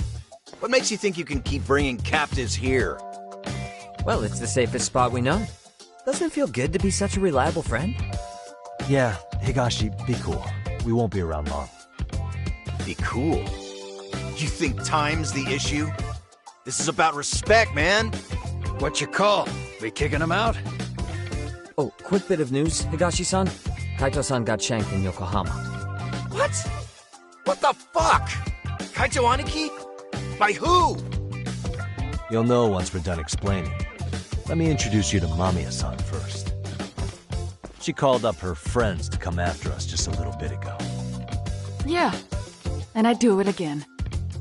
I don't give a shit about that! What happened to Aniki? You better have paid him back already, Yagami.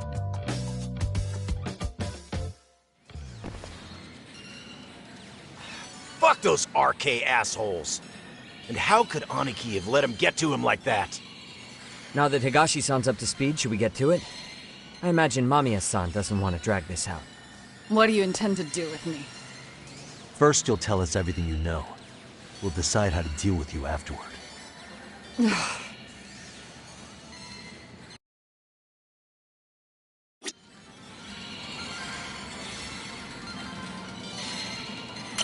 Then let's get this over with. What do you want to know?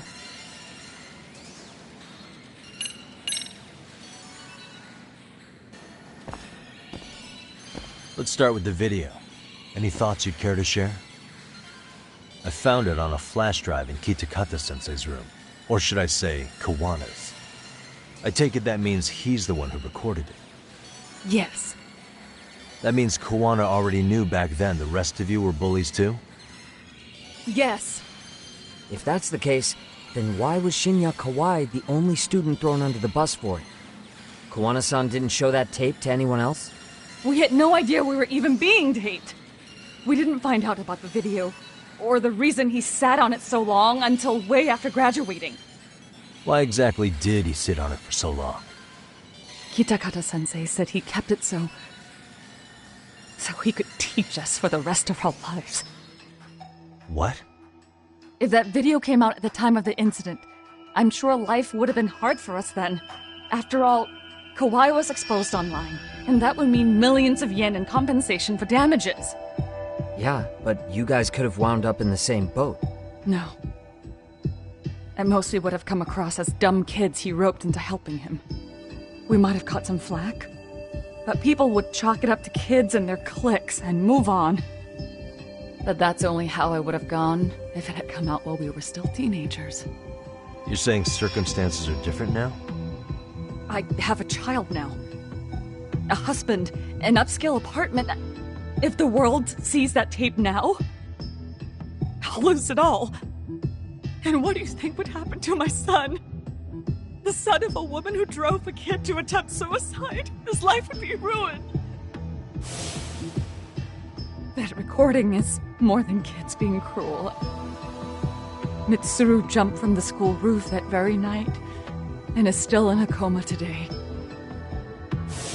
I get it. You have that much more to lose now than when you were a kid.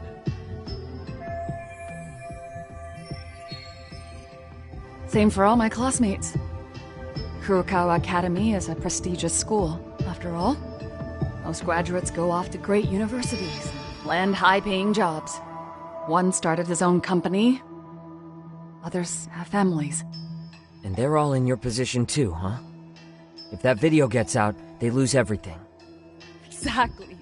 Do you get it now? He waited for all of us to get what we wanted in life, just so he could threaten to take it all away. And when that time came, he started contacting us. Every student you see in that video. When was the first time Kawana approached you? 5 years ago. I was out on a walk with my son when he came strolling up out of the blue. At first, I barely recognized him. His eyes were so hollow. Then, without so much as a word, he took out his phone and played that video. He's a psychopath! Well, all you kids tormenting Mitsuru looked pretty psychopathic to me. Oh, and you're so perfect. An angel who never once acted out of line. Never lashed out at someone weaker than you, or sided with the group to shut someone out. Everyone does it! We were just lucky enough to have some creep tape us, picking on some kid who couldn't take it. Why did this have to happen to me? I'd say it's because bad things happen to bad people. You'll sling your barbs from a safe distance, but once you're on the other side of it, you curl up and play victim. You said it was 5 years ago that Kawana showed you the video?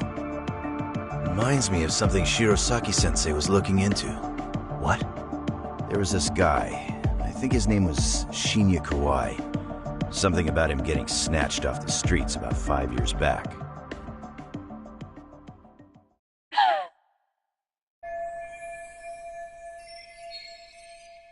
Then it was you guys. You're the ones who abducted him in Kamurocho and murdered him. No! It wasn't us! We could never do something like that! Wasn't us, huh? So you're not denying he was murdered after all? Who was it then? All Sensei told us was to find Kawai somewhere in Kamurocho, and bring him back with us, no matter what it took.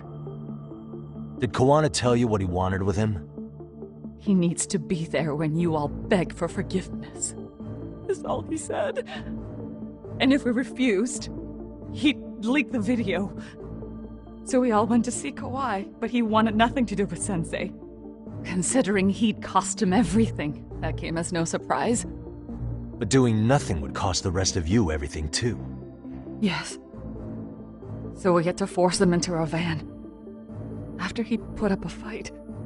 Yeah, that lines up with what the local eyewitnesses said. So then what happened? Nobody's heard from the guy since.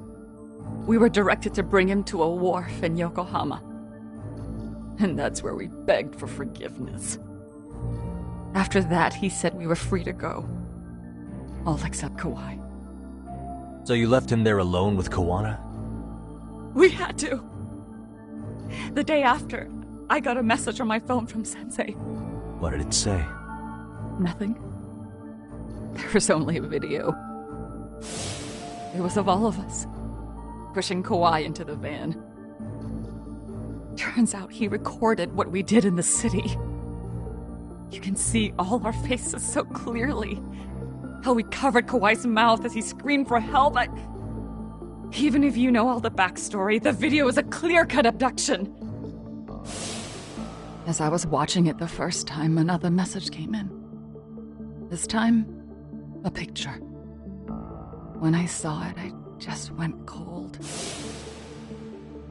That's when I knew I would never be able to escape him. It was a picture of Kawhi. Dead.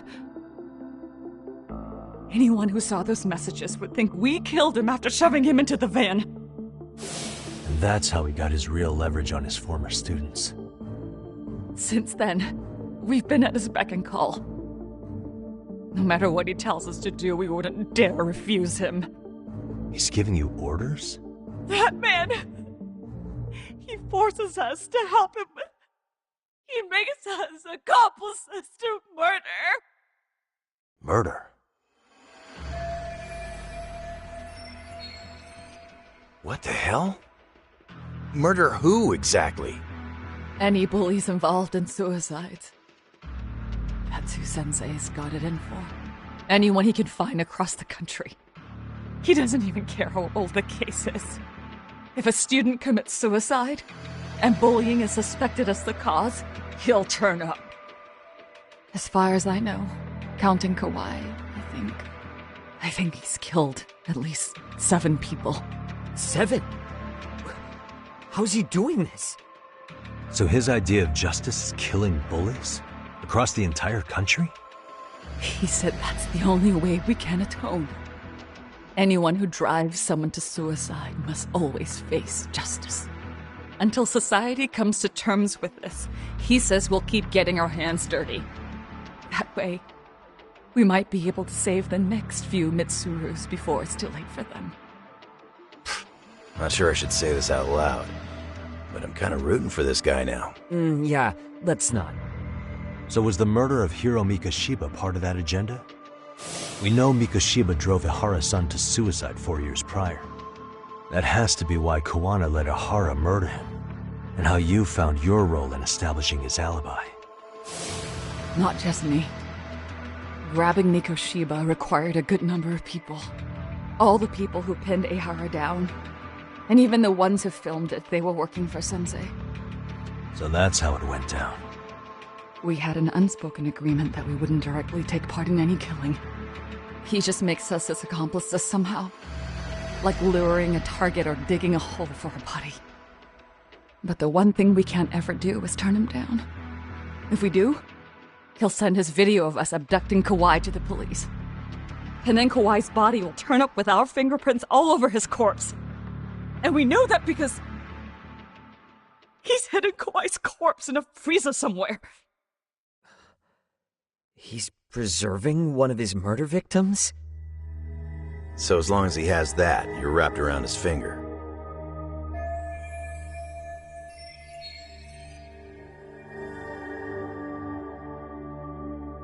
Sounds to me like Kawana's had one thing on his mind for 13 years. Sitting on that video and becoming an Ijincho handyman was all in service of his real motive, killing off bullies. He's dragged all his former students into this hell, until the day it destroys every single one of you. Is today that day? We'll see. I'm still curious about a few things, though, if you don't mind. What? There are these scumbags chasing down Kuwana called RK. What part did they play? Strangely enough, they never came up once during your confession. So tell me, why'd they come for Yokosawa? That I don't know for certain. But Sensei did reach out to Yoko-chan about 6 months ago over the phone. He was asking her about the suicide at Seiryo High. The suicide at Seiryo High? You must be talking about Toshiro Ehara. The lawsuit played out like no bullying took place, right? That the school wasn't responsible. But Yoko-chan was a teacher there, and Sensei was able to get the truth out of her. How'd he do that? What did he say? From Yoko-chan's perspective, she and Sensei were both just teachers dealing with students attempting suicide. I think that's why she let her guard down and told them everything. After learning the truth, Sensei believed Mikoshiba needed to be held accountable. So if Sawa-sensei hadn't talked to him, Ehara wouldn't have gotten involved? And none of this would be happening in Ijincho? Possibly. No, this isn't right. Sawa-sensei didn't know Kuwana's identity or his objectives. She thought she was just talking through her problems with a sympathetic ex-teacher. At the very least, she sure as hell didn't deserve to die for that. It's not like we're the ones who did it.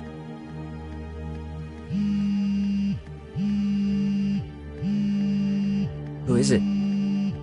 Block number. Hello? Yo, know who this is, Yagami? Kuwana? Yeah. I heard you're looking for me. Where are you? I'm willing to meet you now if you come alone. But you have to let Mamiya go in exchange. What? Alright. She's free as soon as I see you. Works for me. Then come on down to your office. I thought I'd let myself in. What? Gotta say, this chair's pretty comfy. Pretty sure I locked up behind me when I left.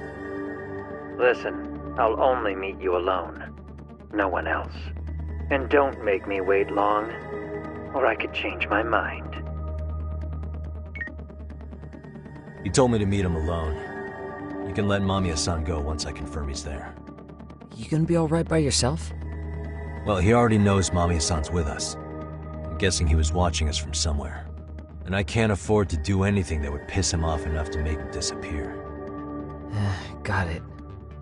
No. We'll take care of this end of it.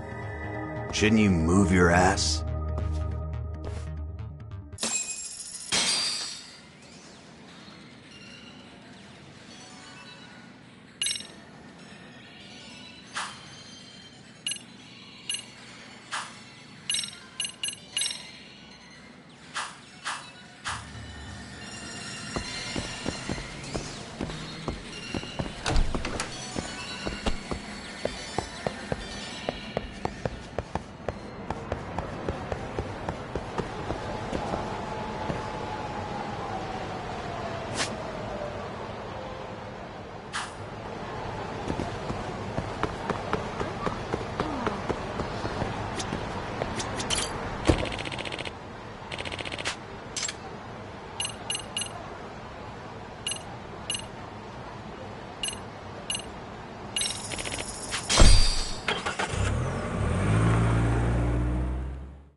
Hope you don't mind I let myself in. Now, are you gonna hold up your end and release Yui Mamiya? Come on. You and I can either try to make this work, or neither of us is gonna get what we want. So, you gonna make the call or what?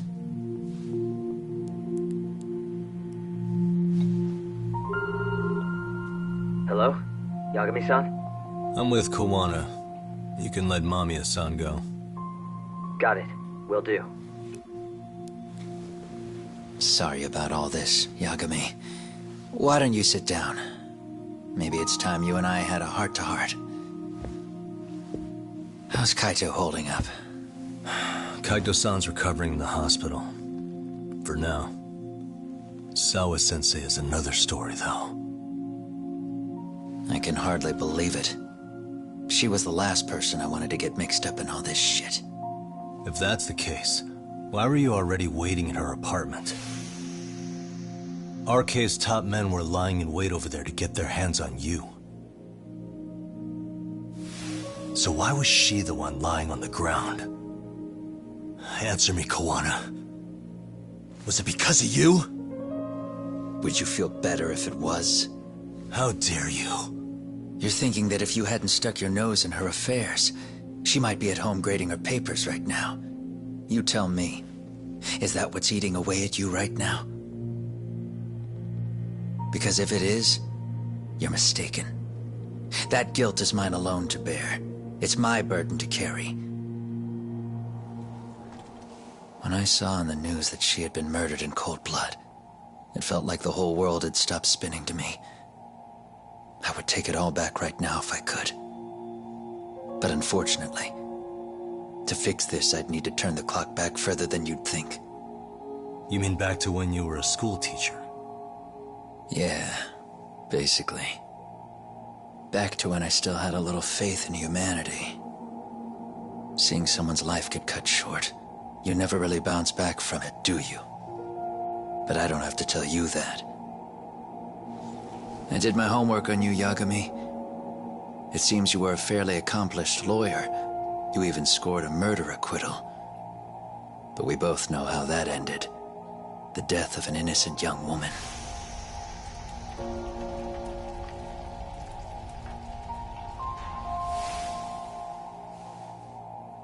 You and I are the same. We both have scars. And they're the type of scars that never fully heal. Yeah. Maybe you're right. But for Sawa-kun, it was 13 years ago. The very day before Mitsuru Kusamoto jumped, she stopped me in the hall so she could tell me about how serious the bullying really was. Up until that day, I just assumed it was boys being boys, teasing. I figured it was harmless, that they'd get bored with it, and then they'd move on. I mean, come on. Kawai had to have been twice the size of Mitsuru.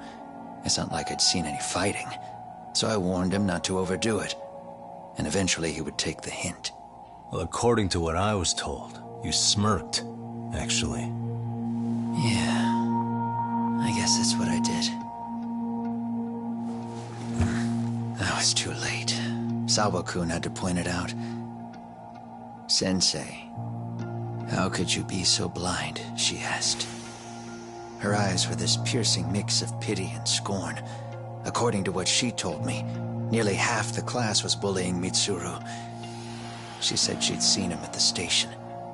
She made it sound like he had half a mind to jump onto the tracks right then and there.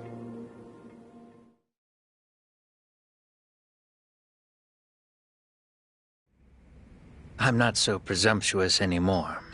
But back then, I used to think my students were my biggest fans. I thought I'd won their hearts and minds.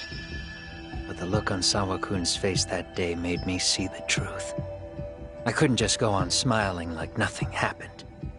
So I decided to do my homework. The next day, I put a hidden camera in the classroom after school. So you admit that you're the one who recorded that video? Yeah. You saw it, right? Talk about the ugly side of kids. Hard to watch, wasn't it? Unfortunately, by the time I picked up the camera and saw what it recorded, Mitsuru had made his jump.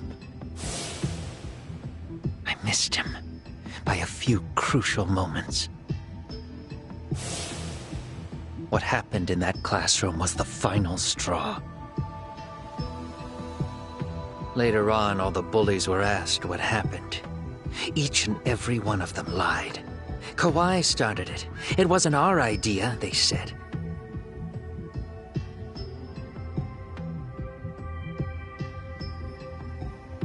To anyone outside of it, all they'd seen was Kawai forcing Mitsuru to do his bidding. So the people held culpable were Kawai and myself. The callous homeroom teacher who deliberately turned a blind eye. That was the day I began living my life with real purpose.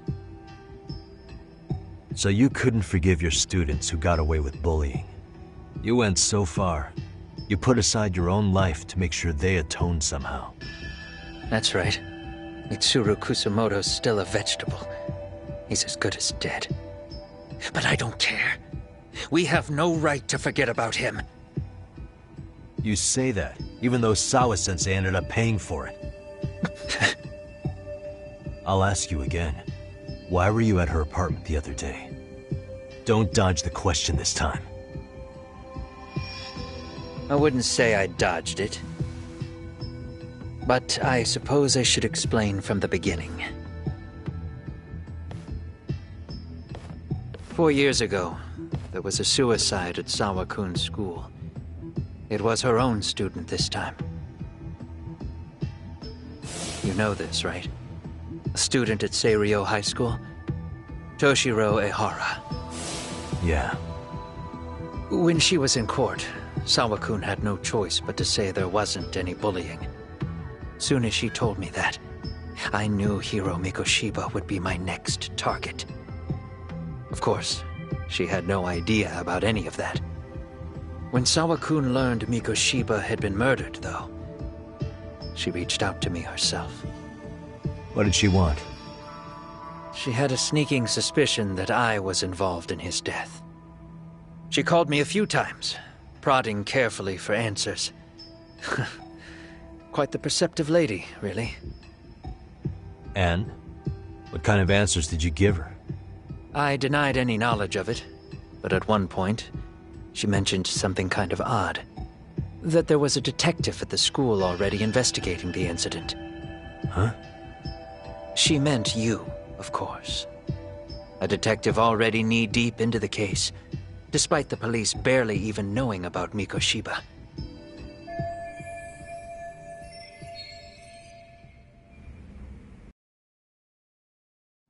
The police are a pain in the ass.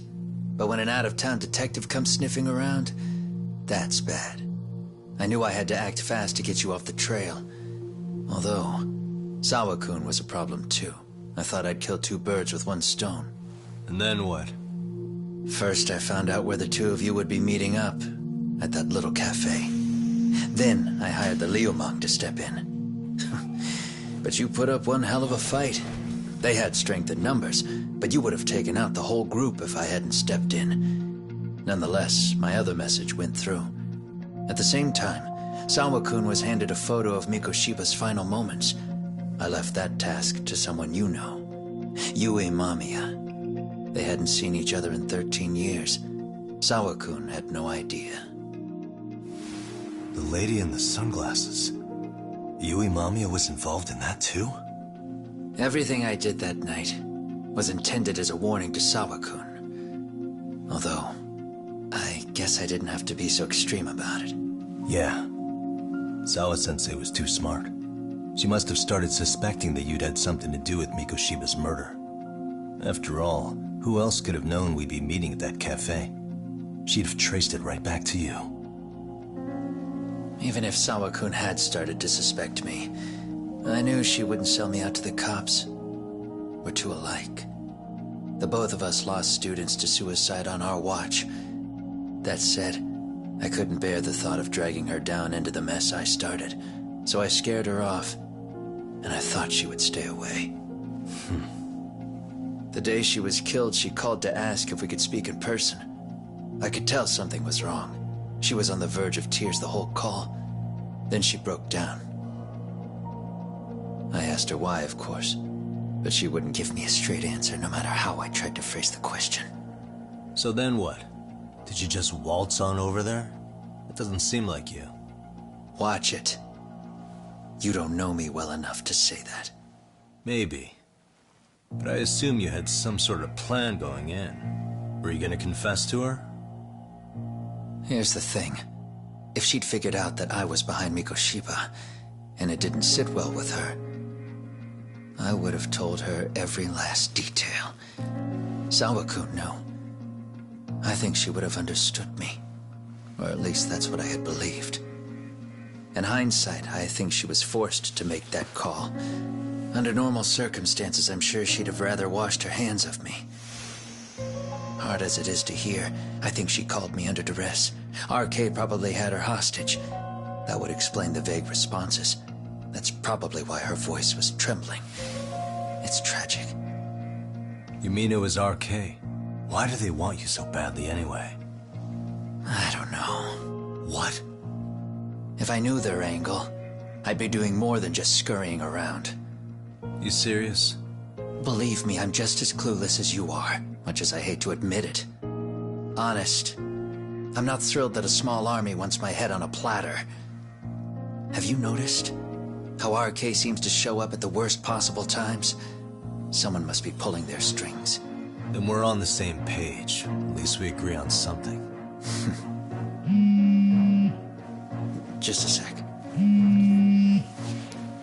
Yeah. I'm still over here with Yagami-san. You're not being tailed by any of his guys, are you? Okay. Then I'll meet you right now. That was Mamiya-kun. She said she's free. You guys have been true to your word. Tell Sugiura-kun that I said thank you. Now you want to go? We still have some business to settle here. Now remember, I'm the handyman here. Let me do the dirty work. I don't know what else to tell you. But you need to get out while you still can. If you disappear into the night, I don't want to go busting my ass just to find you again. Before you leave, I'll need some contact info. A phone number would be nice. Oh, no need for that. As far as I'm concerned, this is goodbye. I wouldn't count on that.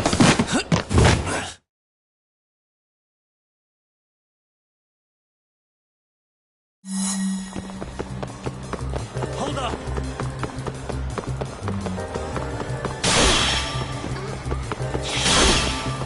Don't you have anything else to do?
Where'd he go?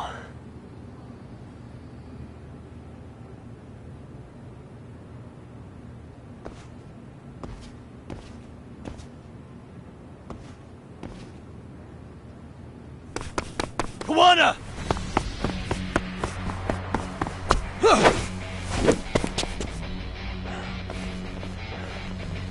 You guys again.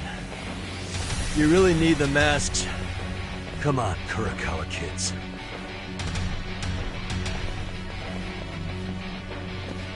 You heard that, right? The detective here already knows everything. Kawana! What are you going to do now? What do you think happens when he spills everything? Sounds like your lives are over, unless you shut him up.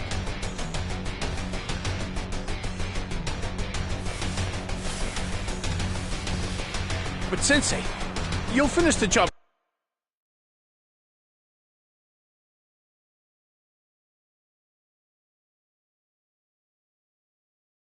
for us, right? Huh? Is that you, Akaike? Oh, he's even got a name to your voice. Answer me, Sensei! I know. I'll be the one to finish it. You just knock him out. Okay then. Time to learn your lesson! Come on. What kind of lesson is this? Let's go!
Kawana?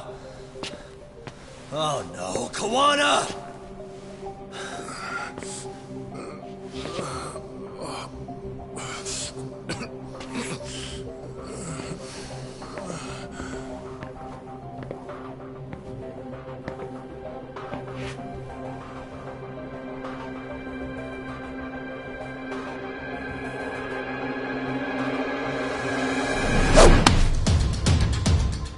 Really? So nice of you to stick around. Mamiya-san. Well, since Kawana couldn't stay, sounds like you're not out of the woods just yet, huh?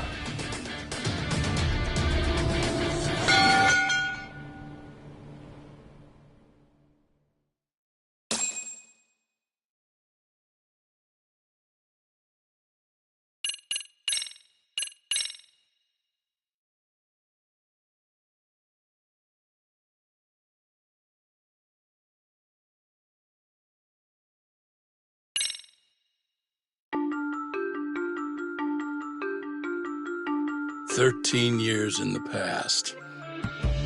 Mitsuru Kusumoto plunged himself into a coma, sealing his fate alongside Kuwana's.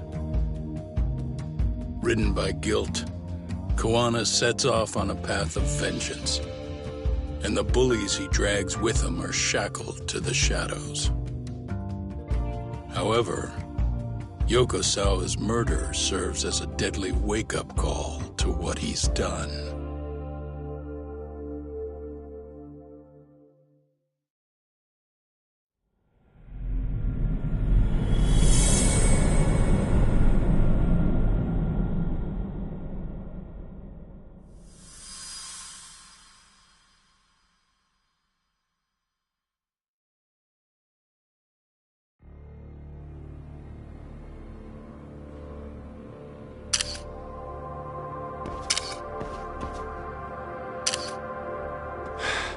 Hey.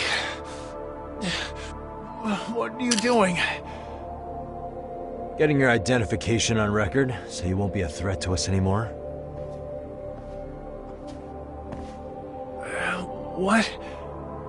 And I think you owe us after everything you've done. Expect me to come collect one of these days.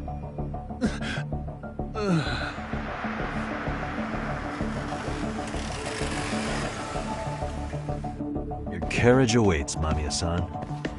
Don't tell me we're going back to that dingy arcade. We sure are.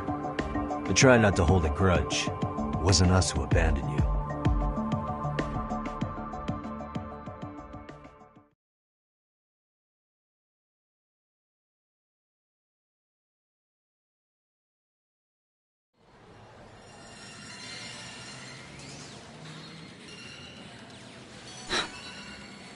Higashi, you already called Sari-san and the gang, right? Yeah, I let them know what's up. They said they'll head over when they're ready. Did Shirosaki-sensei say anything? Well, she was pretty stunned when I told her who Kuwana really is and what he's up to. Sounding a little smug there, Higashi-san. Taking credit for the detective work you didn't even do? Back me up here, Yagami-san. Whatever, man. Kuwana got away, and that's all that matters. Still, the task in front of us is finishing Sari-san's case. We have to clear up Ahara's crime once and for all. With Mamiya-san's help, of course. Finally, I'm ready to get some answers. Well, we still got time till Shirosaki-sensei gets here. Why don't you take a breather, Yagami-san? Huh? That'd be okay? Sure. I'll call you once everyone's here. Yeah, a break sounds good. By the way, Higashi, has anything unusual gone down in Kamurocho lately? Anything involving RK? Yeah, about that. My guys are saying things have been a little too quiet since yesterday. Soma and Akutsu are out in Ijincho too. When they come back, they're in for a rude awakening. And they can pay for what they did to Kaito Aniki. Make them pay? Aren't your Yakuza days behind you now? That's not the Yakuza in me talking. That's just a problem I'm gonna be the solution for. Isn't that exactly what a Yakuza would say? Fine. Think of it as getting revenge for a brother. I'm doing the right thing, damn it! Yeah, maybe it's just how you're putting it. Besides, what's it matter if I was Yakuza? I've got my own code, and I'm gonna do right by me. Whatever you say. Much as things change, they stay the same.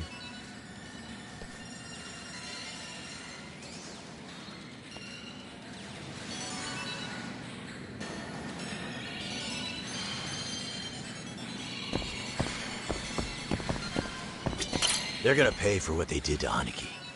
If I don't make them, who's gonna? Relax, Yagami-san. I'll let you know when Shirosaki-sensei and the others arrive.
Yagami-san. Hmm?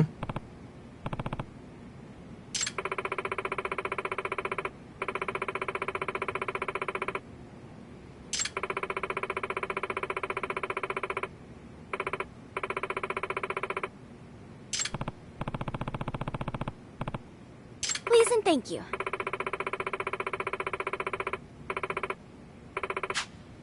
Yeah.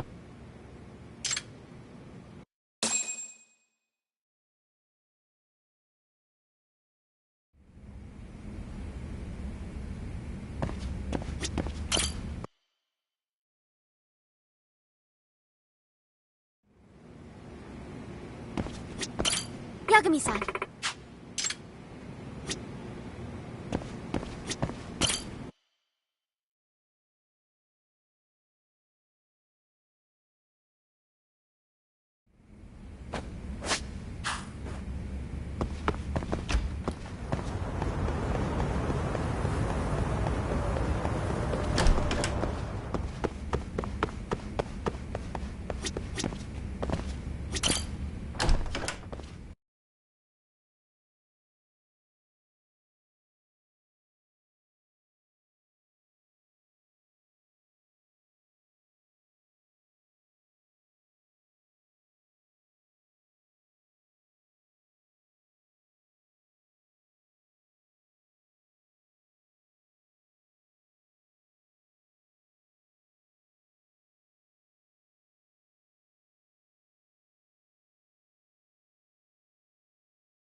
Hey, Yagami-san, it's Sugiura.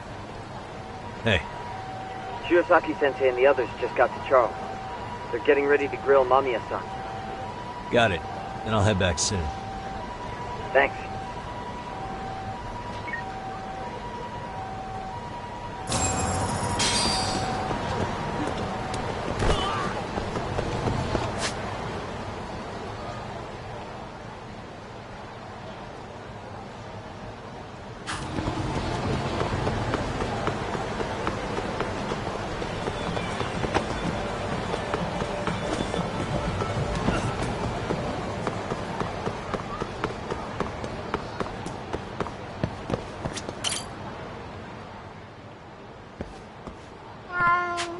A name, huh?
Really?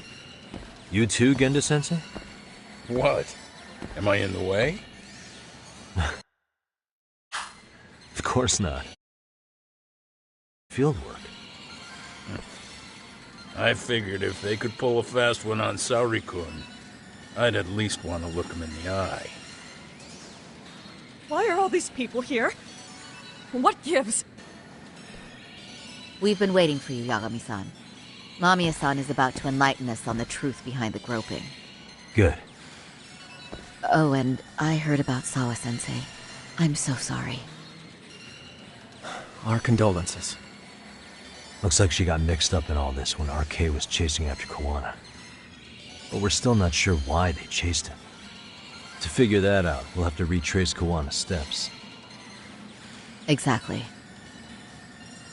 That said, let's start with the harassment charges, Mamiya-san.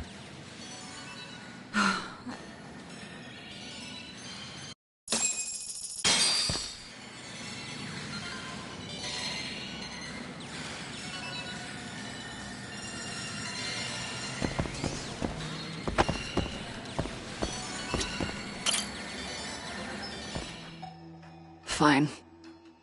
Let's get this over with. Pout all you want, but keep the answers straight. Got it? Ihara's assault was designed to establish a false alibi for Mikoshiba's murder. So Kawana had you play the victim, and together you pulled one over on the police and the court. Can you confirm if this is all accurate so far, please? Yeah. The person who groped you on the train wasn't Ihara-san himself. It was his stand-in. And my understanding is that he had conspirators to help him fabricate this event? That's right. What was Kawana doing at the time? Was he in Ijinsho or Tokyo? Didn't you hear your lady friend? Ihara-san had a stand-in. And that stand-in was our sensei. You mean Kawana posed as Ihara himself? So this Ihara was actually Kawana. Huh. Sensei and Ihara-san have a pretty similar build. Not sure they could have pulled it off otherwise, you know? But some spots don't look right, like his mouth. You sure that's really Kawana-san? That part around his mouth is fake. He said he scanned Ihara-san's face and made it on a 3D printer. Oh, huh. You can print things in 3D now? Well, it's a machine that takes a model's data from a computer and prints physical objects using materials like resin. So if you were to scan a person's face onto a computer, a 3D printer could accurately recreate it. I don't know the details, but that's what Sensei used to become Ihara-san. Something like this. See, with a 3D printer, a piece of a face is pretty easy to make. What the hell? I see. His eyes are hidden behind the sunglasses, and the seams on his jaw are obscured by the mask. It's incredible, I must say. With the mouth area so visible, it's too convincing to think he's anybody else. And with the prosecution assuming he's just another sexual predator, they fell for it. This is no time to be impressed. In case you forgot, he had the defense fooled too. Right. Assuming Kawana was Ihara's double, there's still some evidence I'm iffy about. I'm of the same opinion. Okay. Which evidence is questionable?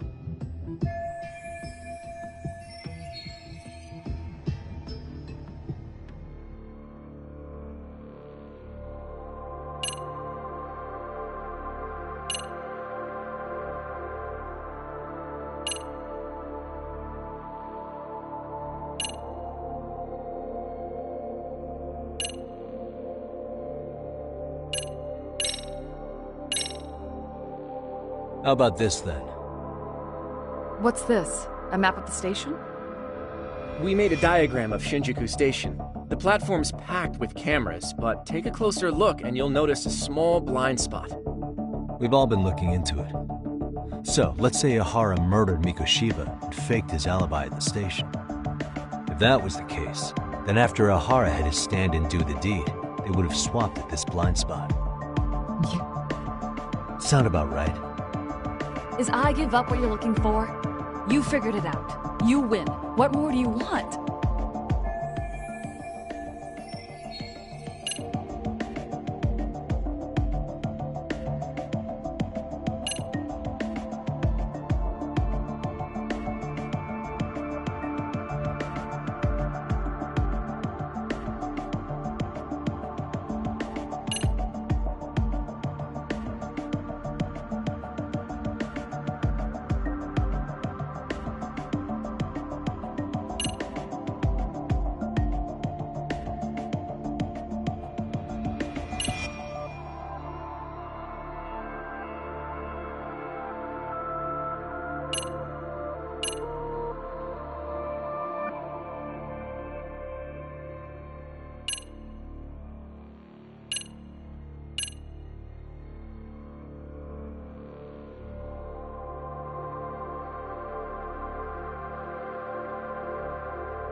How about this, then?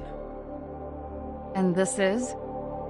Before the incident, Ihara used this card. Right, and it was on October 7th at 7:43 a.m. Thanks, Hoshino-kun. Happy to help, Yagami-san. At the earliest, Mikoshiba's time of death would have been 7:30 a.m. If Ihara killed Mikoshiba in Ijincho, he would have only had 13 minutes to get to Ikebukuro. And frankly, that's impossible. That's what's dumping you? Huh? Sensei borrowed the card from Ihara-san beforehand and passed her the key. Afterward, he slipped it back to that way. So even the entry time through the ticket gate was used as part of the alibi? It all seems so obvious now that I hear it. Nobody'd suspect that a groping was being used as an alibi for murder. Yeah. And on top of all that, no one knew Mikoshiba had been killed during the trial.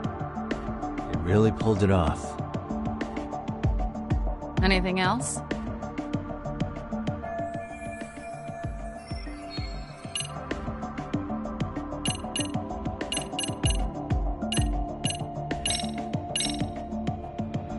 This piece of the puzzle still needs an explanation.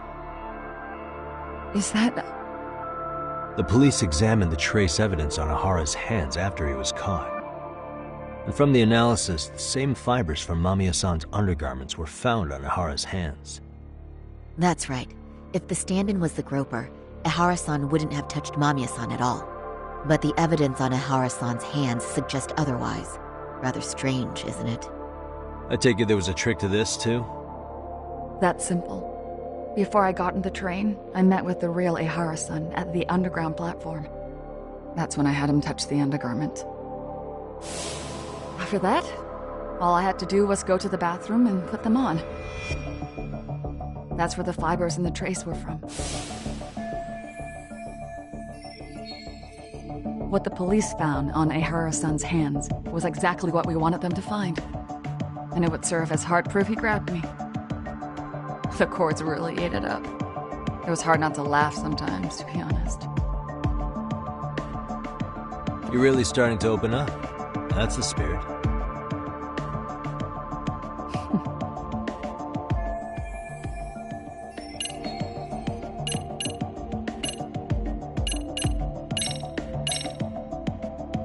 Any thoughts after seeing this? stop it. You're gonna look away?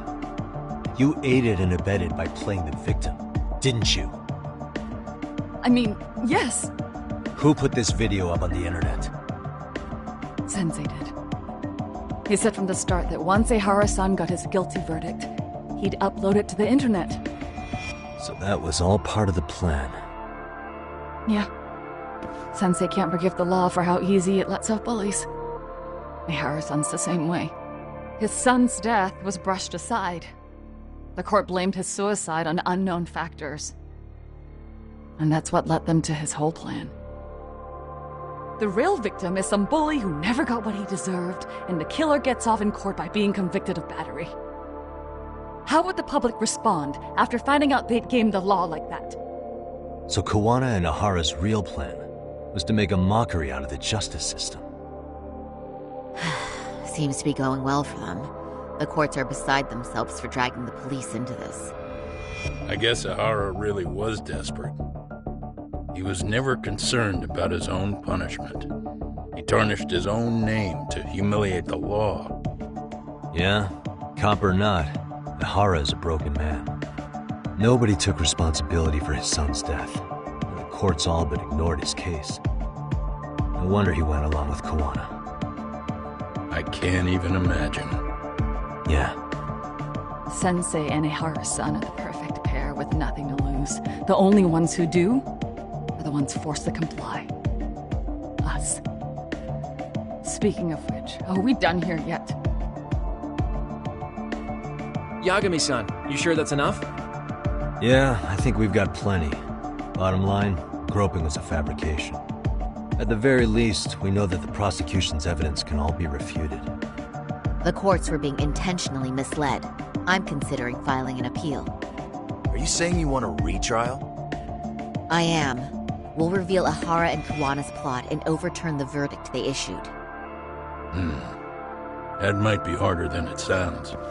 Why do you say that, Genda-sensei? Well, the previous trial resulted in Ahara being found guilty, right? As the client, if he doesn't want an appeal, there's no way you're getting one. Doesn't matter what any lawyer tries to do. If Ahara refuses to appeal, then that's that. Then we'll talk to him tomorrow. First, we need to see how he reacts to everything we've got on him. Sounds good. Then let's meet at the detention center tomorrow. Will do. So, we done for the night? Sure are. Great job, everyone. Go get some rest.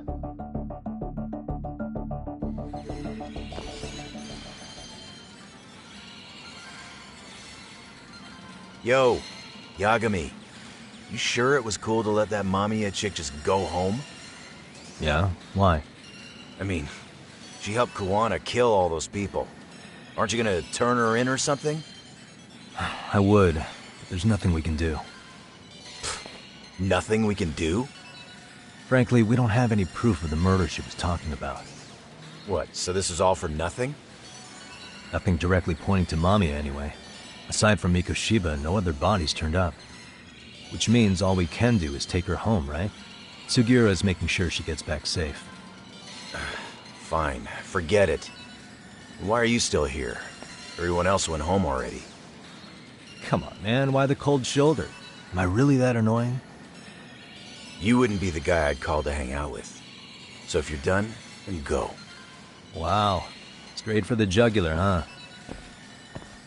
But if it's help you need, I'll be there. I've had nothing but time lately. But only if you bow your head and ask nice. Then I'll consider it. I know for a fact you'd help me out regardless, so why waste a good bow? Thanks for the drink. Dude, come on. That was your cue to bow and ask nice.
Look who it is.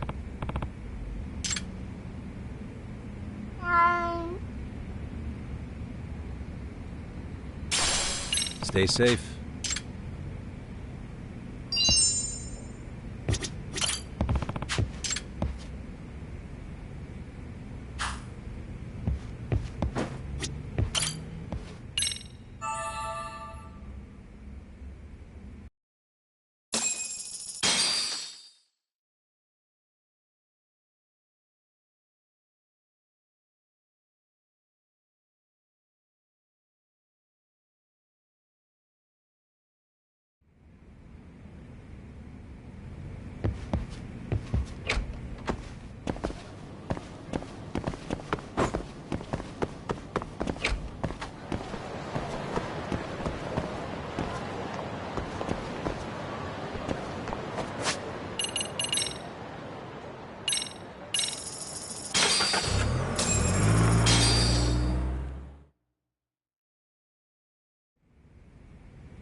So, you're recommending an appeal?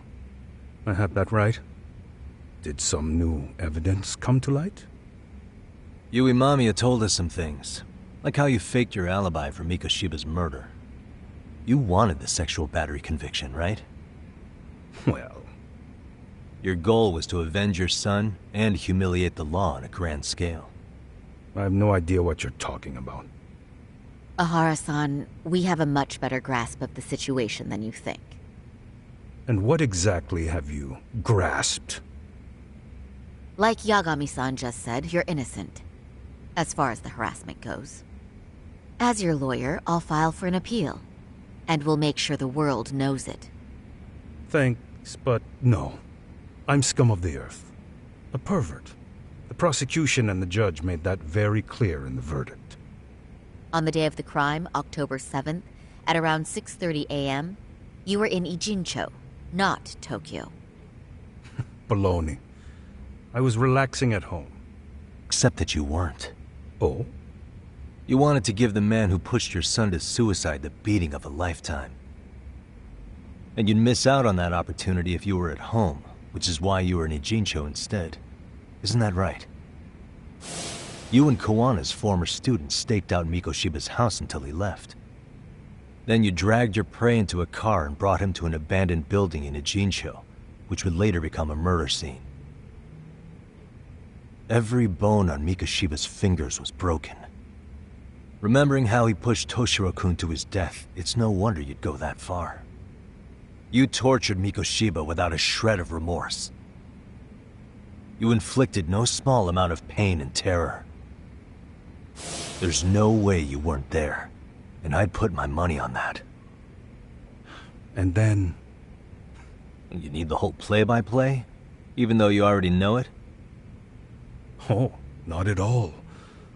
I'm just fascinated by this outrageous little story.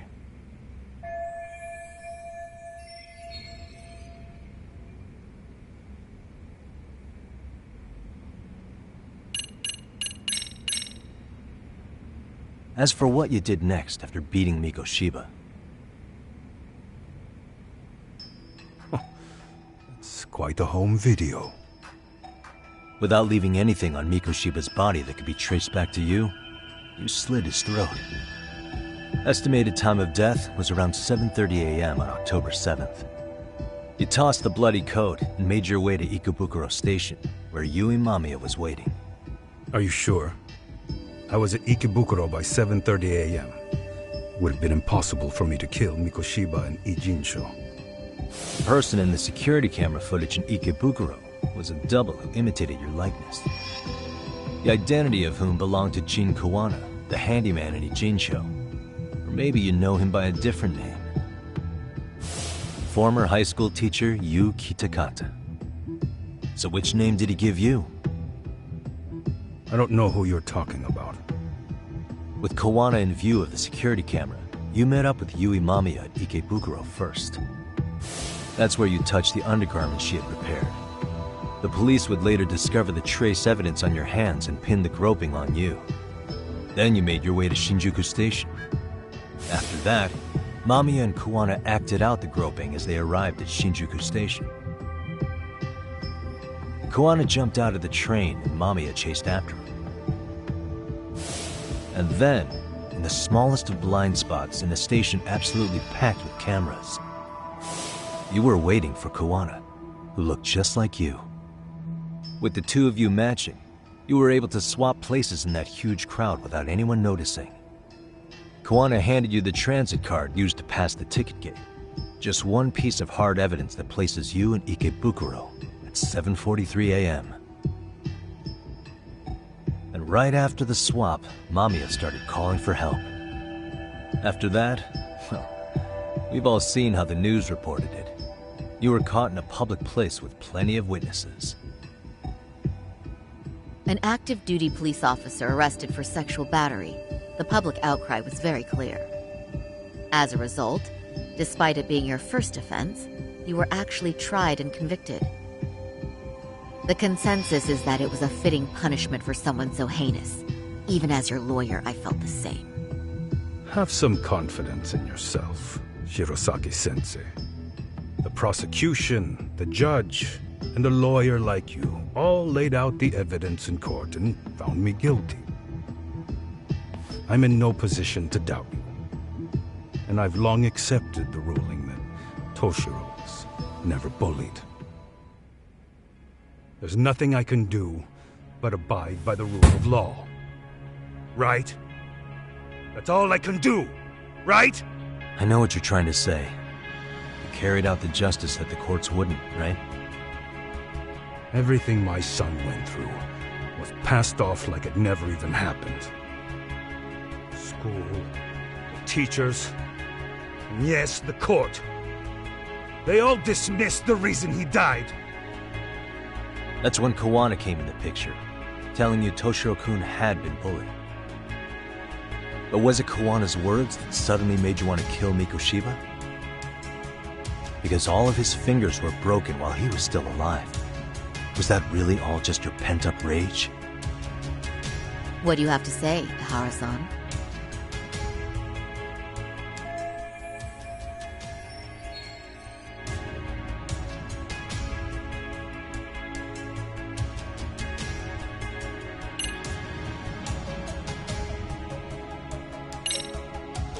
Was Sawa-sensei the one who told you the truth?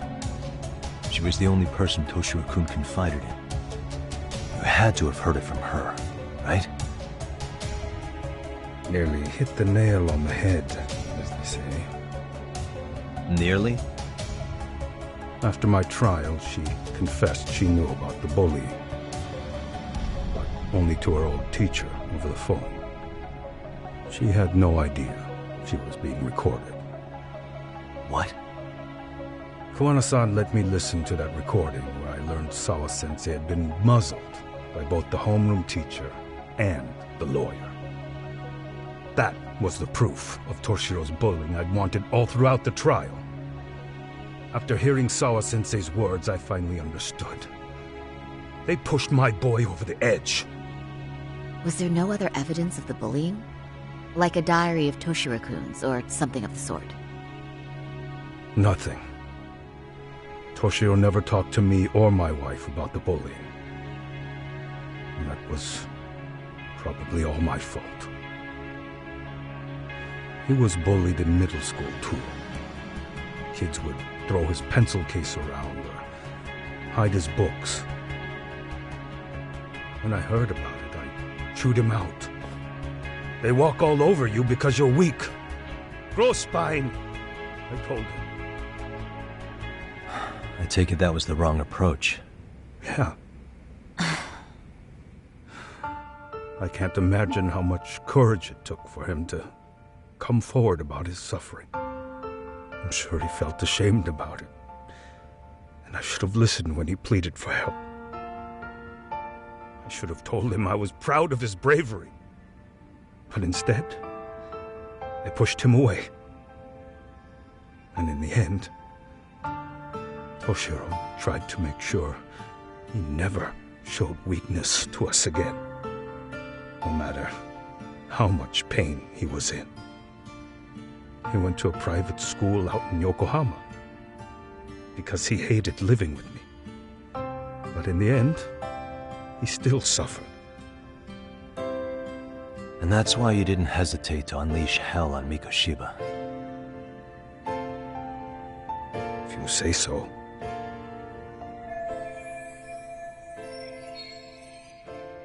So the first time Kawana showed up was when he let you listen to the phone call with Sawa-sensei, right? Yes. He approached me and asked me if I still wanted justice for my son. I was in uniform when he came to me too. Very bold. But it paid off. I owe him a debt of gratitude. He reassured me he had already taken care of multiple individuals like Goshiba, and that he'd urged other families to avenge the children they lost to bullying.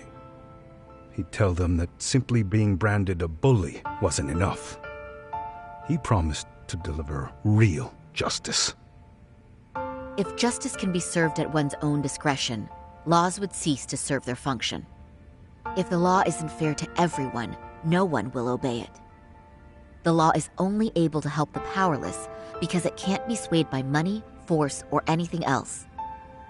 Then tell me, what's the solution when the law fails to punish someone who laughs in its face? To overlook those the law won't judge is to abandon those the law couldn't protect. To render justice with confidence, you require sufficient evidence. Some of the victims' families refused Kawana's offer of revenge, telling him it would be unforgivable.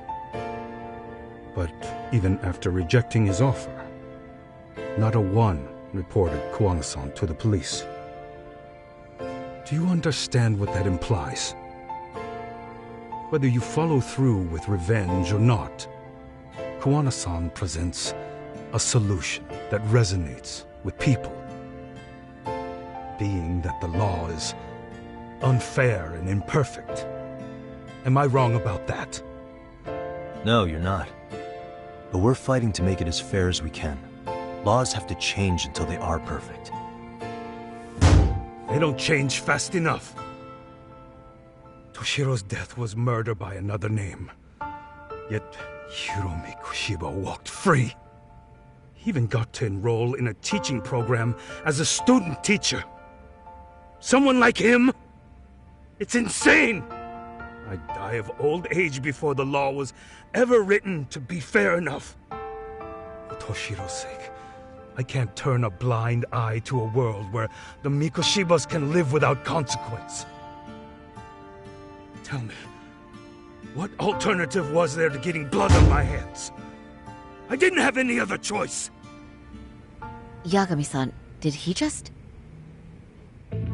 This is the first time you've admitted to killing Mikoshiba. You really did your research, unlike those useless cops. Kawana-san's plan was impressive, almost airtight. I didn't expect it to be unraveled so quickly. I just got lucky. There was some dirt on Yui Mamiya that Kawana could have used against her. If we hadn't found it, there's no way we would have gotten her to talk. What are you talking about? It's alright, but I'm under no obligation to tell you. Ihara-san, you'll be sent to prison as a sex offender as it stands. Of course. Just as I planned. The charges will be confirmed, and I'll be convicted. As for the police and prosecution, they wouldn't be able to admit they made a mistake. I could scream, "I killed Mikoshiba" at the top of my lungs. It wouldn't matter. Are you saying you intend to admit to the murder after you're released? Everyone's seen the video of me killing Mikoshiba by now. It's obviously authentic, but the prosecution and the police are saying it's fake. They need it to be fake. Even if I do confess, they'll sweep it under the rug. They wouldn't. No, that's not beneath them. But I take it how they react doesn't really matter to you. All you want is to humiliate the law, don't you? The same system that determined Toshiro-kun's incident didn't happen. It seems you're starting to understand, Yagami-san.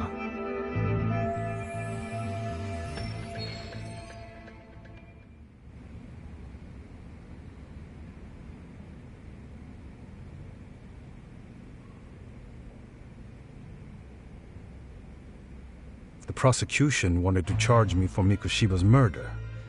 Then they'd have to retract the battery verdict. And that would mean admitting to a massive blunder by the court at the hands of a criminal. It would be chaos. Despite knowing who murdered Mikoshiba, no one would know what to make of the case. Wouldn't that just be wonderful? I hear you.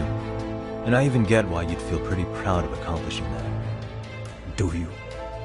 But in this case, the guys pretty much grabbed the tiger by the tail. What tiger's tail? Someone's issuing orders to the thugs in Kamurocho from behind the scenes. He's the tiger in this case. And they've been closing in on your partner, Kawana. And Sawa-sensei got in their path. I'm sure you get the newspaper in here, right? You know, don't you? Sawa-sensei was killed after the thugs broke into her home. All because she got involved with Kawana. I'm aware she was killed. But this is the first I'm hearing of the reason why. And by thugs, you mean RK? Yeah, but we don't know why they're going after Kawana. Any ideas? No way I'd know. You think it could be because she got mixed up in your deadly little game? Excuse me? That's what getting away with murder really looks like. The more you perpetuate the lie, the greater the rift you create. And then, the unthinkable happens. Kawana killed others besides Mikoshiba. You said so yourself. That's what brought the angry tiger into play. And if Sawa-sensei ended up paying for that instead, then how can you begin to believe your vengeance is fair? Because she gave false testimony. She lied in court to say Toshiro was never bullied. She couldn't name Mikoshiba, who was a minor at the time, without evidence. What's more, she was haunted by her testimony, always second-guessing if she did the right thing. But now she's been killed. Somehow that's acceptable to you? I'm gonna clear up what happened to Sawa-sensei, just like you did for Toshiro-kun. How? By going public with everything you and Kawana did. The first step is to appeal the sexual battery and undo this whole lie. You never groped Yui Mamiya. That's one crime you're innocent of, Ehara-san. The court's verdict was incorrect. So please give us the chance to appeal. We can prove your innocence. What on earth would I get out of that? You get to humiliate the court again. Besides, what are you gonna do for the next half a year in a cell? Fine. Do what you want. But just know this. Yes? I have no intention of admitting to killing Mikoshiba in court.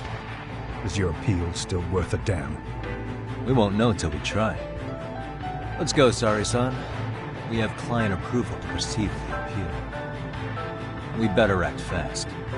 Yes, agreed. Yagami-san. Sawa-sensei's death isn't on me. Even if I have grabbed the tiger by the tail. That doesn't mean I killed her. By that logic, you may as well admit that Mikoshiba didn't kill Toshiro-kun. You can't have it both ways. Listen to me. Everything about you, about Kawana, about why Sawa-sensei had to die, we're gonna expose all of it. That's the only thing left we can do for her.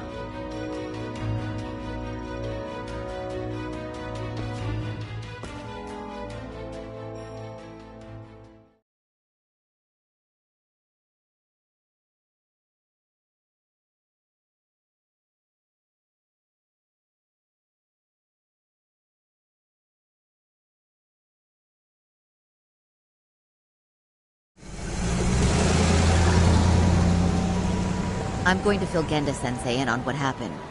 Why don't you head over to the office? Sure thing.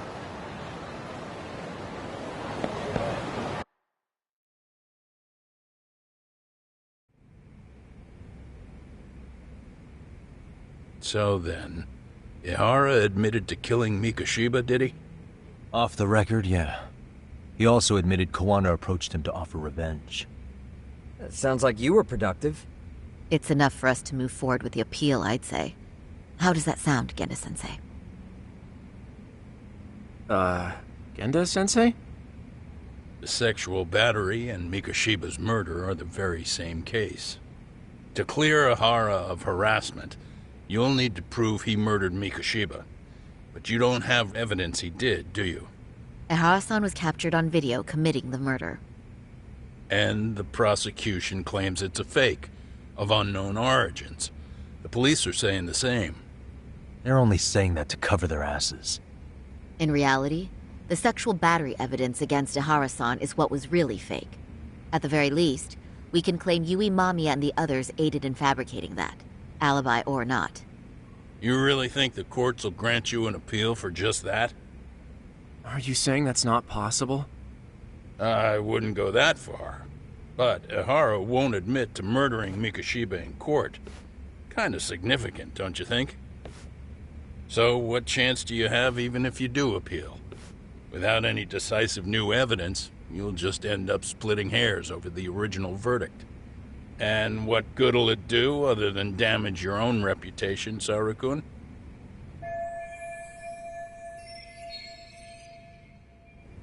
To be honest with you, I feel like I've been deeply underestimated. What? Saori-san, are you actually mad? Yes. As a matter of fact, I am. You have every right to be. Listen, Sensei. Ihara and Kawana devised this plan knowing full well they could manipulate the justice system. Have we not fallen right into their trap? If we take pity on the prosecution now, we play right into their hand. True.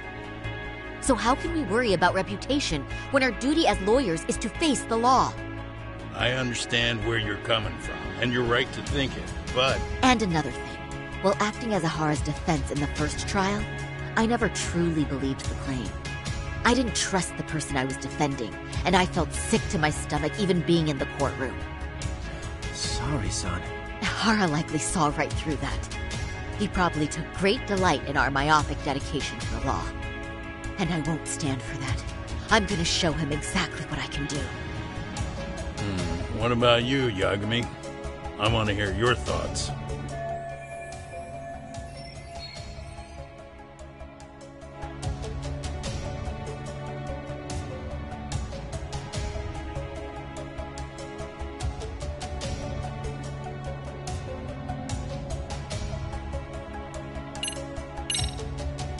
I know what you're really saying, Genda-sensei. You're just worried about Saori-san's future, right? That's right. She expects to defend a harassment case by proving a murder. What if she's biting off more than she can chew? Attacking the credibility of the police and prosecution already puts her at a disadvantage. And if she comes out of this with nothing, that's gonna follow her for all her life. That's a valid concern. Excuse me, can I ask you two why this is even a topic? Do neither of you have any sense of urgency? Hey, why me? Am I wrong? Then tell me what you're thinking here, Yagami-san. Yeah, let's hear it already.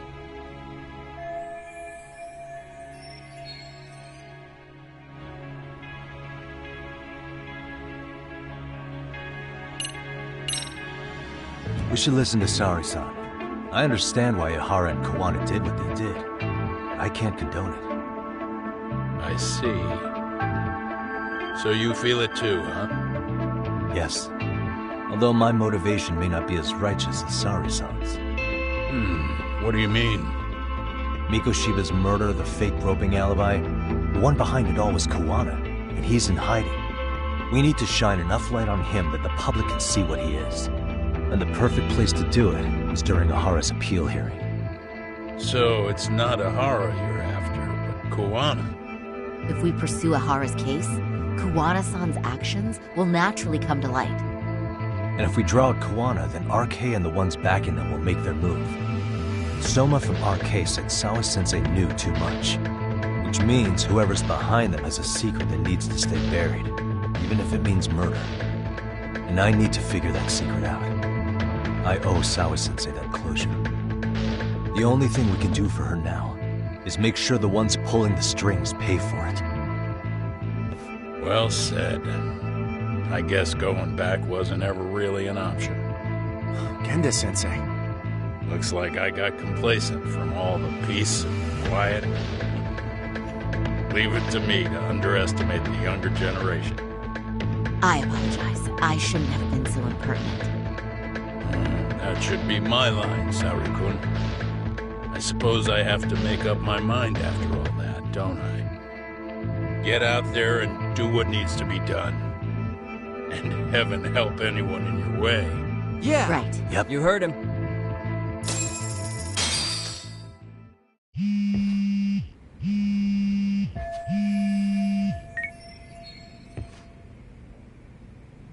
Hello? Yagamishi, are you still in Kamurocho? Yeah, why? What's up? I'm afraid RK seems to be amassing in Ijincho. It's very bizarre. Are they now?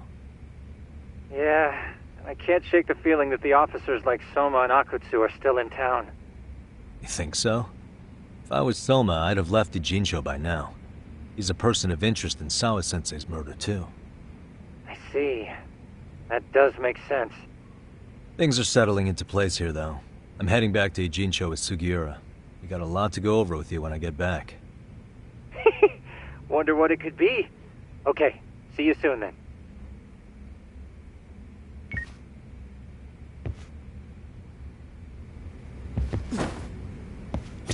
Saori-san's going above and beyond while I'm just sitting around. I need to step it up too. Yeah, let's go. Shintani may be gone, but Saori-kun's really filled in the gap. And Hoshino-kun, well, he'll figure it out someday. I'm going to start filing the appeal. Yagami-san, the work you've done is what made that possible. You've been invaluable.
Yagami-san.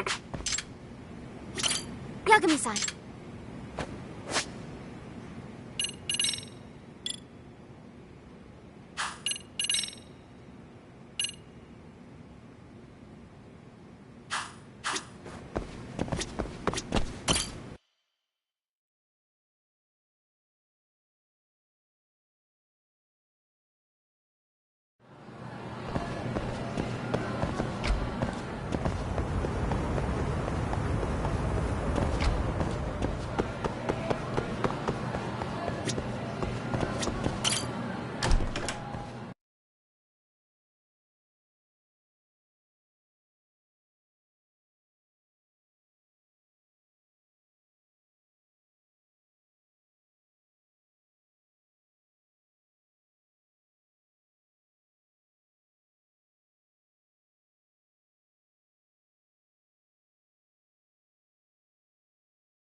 Well, now that's something. Looks like we're finally starting to see the whole picture. Kuwana-san, or rather Kitakata-sensei, huh? And his students helped Ihara murder Mikoshiba. But there's still some things that doesn't explain. Like what? Like, why does RK keep going after Kuwana-san? You think that's weird too, right, Yagami-san? Yeah. That's the piece of the puzzle that'll lead us to why Sawa-sensei got killed. Before they came to Ijincho, RK was originally looking for Shinya Kawai. But when they found out he might have been killed, they suddenly shifted gears to Kuwana. So what are they trying to accomplish? We can guess all we want, but that's not gonna get us anywhere. Shouldn't we ask someone in RK directly? They're strengthening their numbers in Ijincho as we speak. The goons at the bottom rung aren't gonna be in the know on that, though. Though if Akutsu or Soma were around, then we might get somewhere. That's true. Sitting around here won't get us any further. I'm gonna head into the city for a bit. I'm quick on my feet. That's about all I have going for me right now. How modest of you. Yeah, don't say that, Yagami-shi. Otherwise, what ground do we have to stand on?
Hello? It's Shirosaki. Do you have a minute, Yagami-san? Yeah, what's up? I was thinking back on our interview with Ihara-san, and something he said isn't sitting right with me. So I wanted to ask your opinion. Which part felt off? The part about Kuwana approaching other bullying victims besides Ihara-san to offer revenge. Ihara-san also mentioned that most of them rejected his offer, but never went to the police either. Yeah, and? Well, wasn't the first bully Kuwana killed his own student? Shinya Kawai, I mean. Tormented by his bullies, Mitsuru Kusumoto's leap left him in a coma to this day.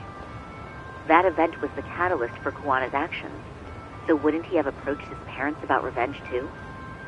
Mitsuru Kusumoto's parents? You're talking about his mother, Reiko Kusumoto, right?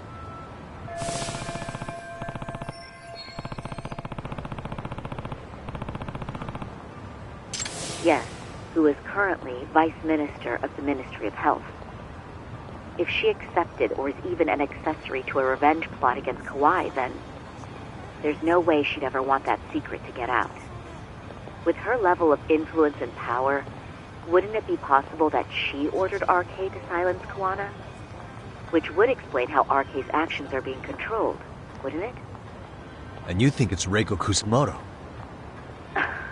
You don't think vice ministers can control criminal organizations from the shadows? You know very well the answer to that. Yeah. Tsukumo's actually looked into her before. I'll talk to him about it right now. Yeah, this is genius, Saori-san. This could lead us right to who's controlling Arcade. Quite a compliment coming from you. I feel better already. Don't sweat it. I'll call you if I find anything out.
I'll be back.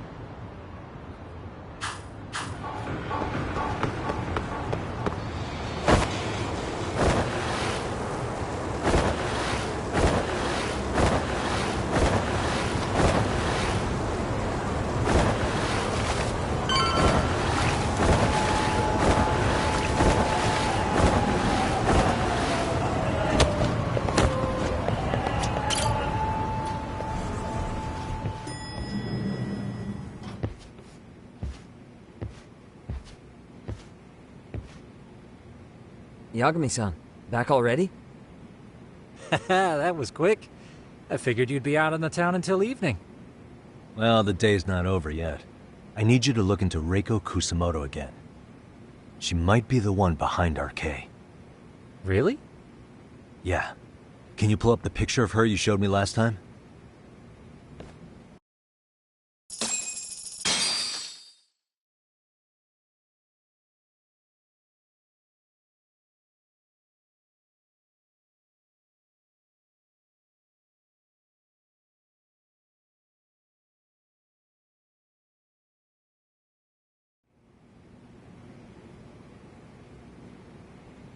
Okay. Take a look at this, Yagamishi. Reiko Kusamoto became vice minister just recently. It hasn't even been a full year yet. Looks like she's still got a good rep. Yeah, there's almost no criticism of her out there. The Ministry Revolution, bucking the bureaucracy. Golden parachutes don't fly with Kusamoto. Go her. Vice Minister is pretty high up there, yeah? Big time. If she really did take Kuwana up on his offer, silencing him would be the quickest way to save her skin. And in that case, she'd need some kind of connection to Arcade. Some kind of connection? A bit vague, no? Fair enough, but Arcade already took an innocent life while hunting Kuwana down. Right. And after killing Sawa-sensei, they tried to kill me, too. Still, no matter how dangerous the gang, murder is a risky proposition. Then again, if someone's pulling the strings, they have a lot less to worry about. Especially if that someone has vice minister status. Well, the internet's not gonna give us much else. How about we do our usual thing? Go straight to the source. Maybe we should. Would it really be that easy to get a meeting with someone like her? Mitsuru Kusamoto's still in a coma, right? Yes? If he's in a hospital, we can catch her by surprise there. I get you. That might work. Huh. What's this now? What's what now? Breaking news from the net. It says manhunt for Sawa-sensei's murderer. And? It's hitting the network news, too. The person they're after is... Wanted for the murder of private school teacher Yoko Sawa in her own apartment, Kanagawa PD is conducting a search for the suspect, self-proclaimed handyman Yu Kitakata. Why are they looking for Kuwana? Shouldn't they be after Soma? Sawa-san's former teacher before and after the incident. It's also surfaced that he's been using a false identity for over a decade. The police are hopeful that their search will turn up some sort of connection to Sawa-san. If Kawana-san was caught on camera, then surely some RK thugs were as well? Yeah, I think so. On that note, I should have been in the footage too. The police only seem to want Kawana, but why? Guess we'll have to ask them ourselves. Ask who? Detective Watanabe from Kanagawa PD. He was the guy in charge of Mikoshiba's murder. Been a while, hotshot. Yeah, I guess it has. Hey, I'm curious. Do you have any evidence that Kawana killed Sawa-sensei? I take it you saw the news. Kawana was caught on camera near the crime scene, plus he knew the victim. And if that's not enough, he was using a fake name. How's that for evidence? But I saw Soma holding an ice pick up to Sawa-sensei. Plus, there were RK footprints all over the scene. So why is Kawana the only suspect? Because the big boys with big balls at HQ said so. Barking at me won't get you anywhere. So this is all just pressure from upstairs? What is going on here? Why are you so bent out of shape? Kawana's a legitimate suspect, and all we're doing is following procedure. So stick your private investigator schnoz somewhere else. You know, you sound pretty bent out of shape yourself. Where are you right now? Uh-huh. I was thinking maybe we could meet up. How's a free pass to bitch about your work sound? Abe-san? On the phone, in person, there's nothing I can tell you. He hung up. Yagamishi, I managed to focus in on the background noise from your phone call. Despite all the interference, I have a good idea of Nabe-san's location. What? Seriously? He's on the main drag in Chinatown. If you go now, I'm sure you'll find him. But is he even gonna listen to you? It won't matter if I miss him because we sat here wondering. Yagami Detective Agency, quick on its feet indeed. Can't compete with that.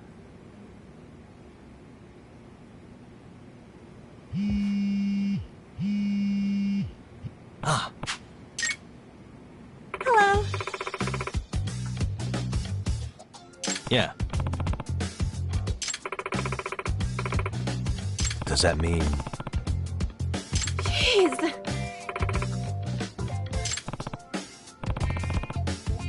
Yeah. Hey.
No. Oh.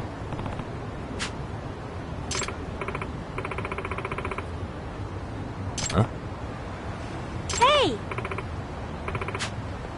Yeah.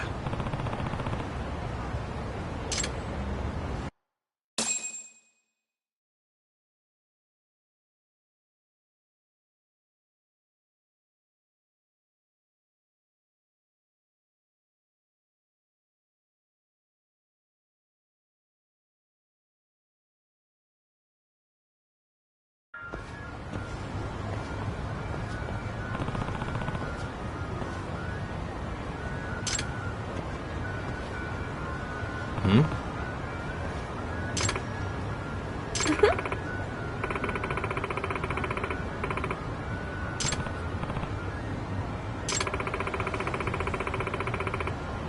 Yeah.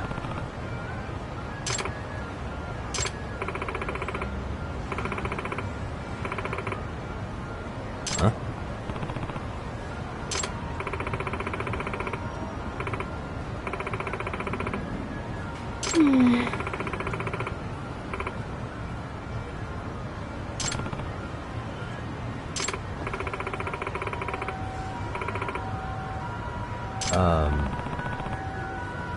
Okay, Takayuki. Listen up.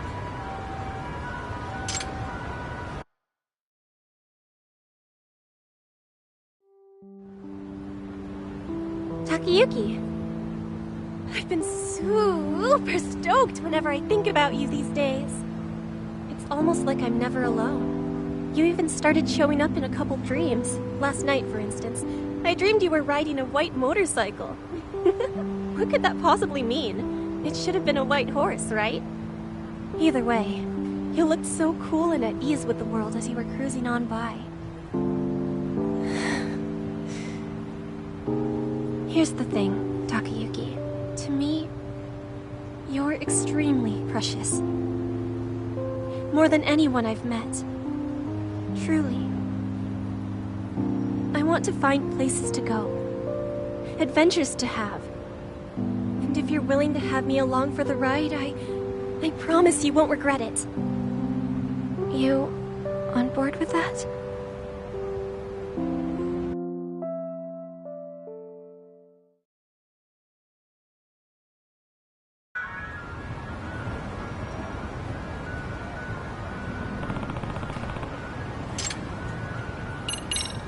Same here.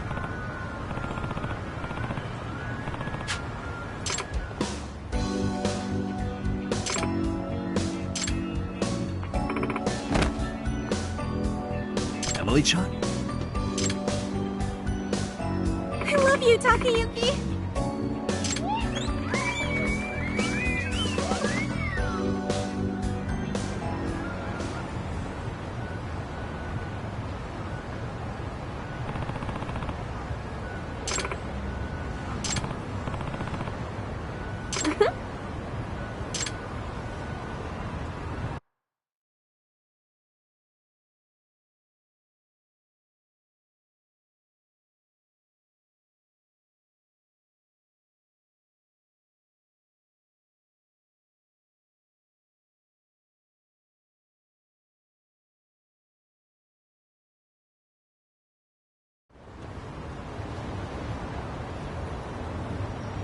Let's do this again. Hey! Do you ever save your favorite foods for last?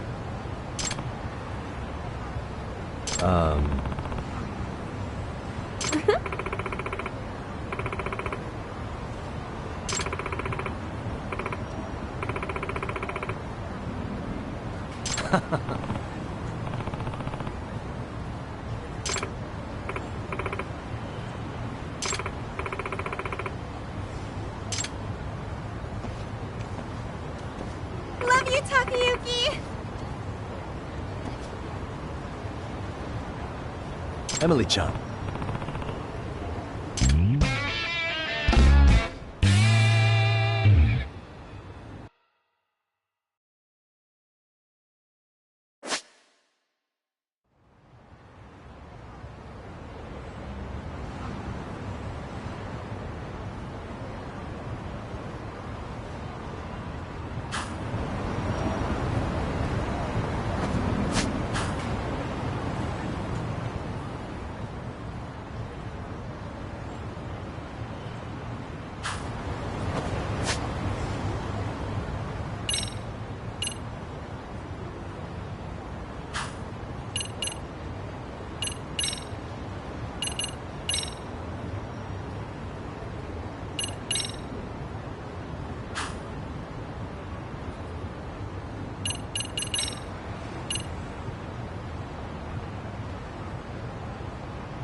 Yagami, why are you here?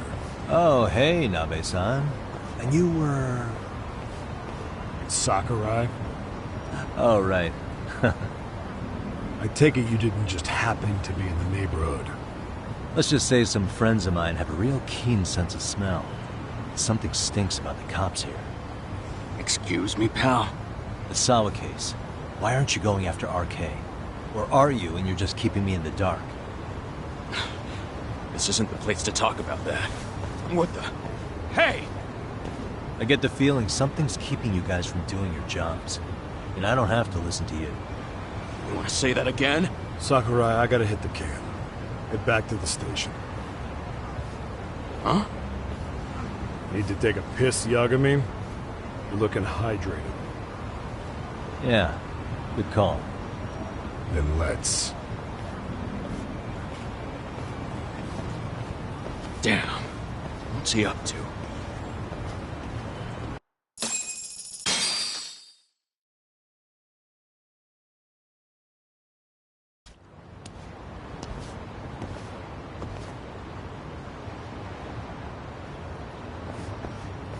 Nice spot you brought me to. Very romantic. Well, we're about to have a shitty conversation. Might as well do it with a pleasant view. Do the cops really believe Kuwana is responsible for Sawa-sensei's death? We wouldn't be looking for him if we weren't serious. We even have a warrant. To arrest Kuwana? His real name's Yu Kitakata. He's been using a fake. And he surfaces right at the murder scene of his former student. In my eyes, he was suspicious enough. What about Soma from RK? He should have been spotted on the nearby cameras too. Like when he entered her apartment. He wasn't. How is that possible? Let me rephrase. There's no footage that had RK anywhere near it. What's that supposed to mean? From the moment Mikoshiba's murder went down, the higher-ups have been busy playing politics. I had a handle on things when they were just competing with Tokyo PD over who got to grill Ihara. But after that murder footage came out, it really stirred shit up. Sawa-sensei's case has me scratching my head too. Someone at the top is trying to keep details under wraps. And they think it'll work even in this day and age. You're saying the whole force is in on a cover-up? It started with the footage surrounding Sawa's apartment. Someone on the inside erased it. Any footage that had the RK guys tagged in it is totally wiped.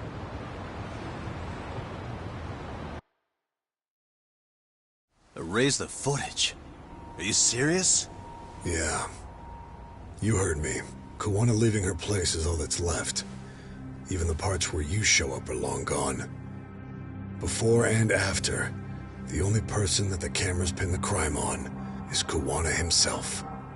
Who would go so far to erase the footage? Who would do something like that? It's time to let it go, Yagami. Mikoshiba's case and Sawa-sensei's case, they're closing the book. And to tie up the loose ends, and this is the shitty part, Kuwana has to die in an accident. What? Soon as they track him down, they'll put him into custody and then blame it on negligence. They'll say he resisted arrest and died in the struggle, I guess. Someone clearly wants Kuwana gone, and they have the power to do it. Come on. Who could have that power? Kuwana is clearly a target of someone higher up. Even if he sees it coming, he won't be able to stop it. As far as I'm concerned, the case is closed. You wouldn't understand until you've been on the force. When the team you're playing for is rotten to the core, all you can do is look the other way. As for me, I'll stick to the cut and dry cases for a while. That's what'll keep me an honest cop. That's bullshit! You'll shut the lid on the trash, ignore the smell of the rot coming from inside, and go on pretending it's justice? And then you call that being an honest cop? Asshole. Did you forget that you were talking to a detective?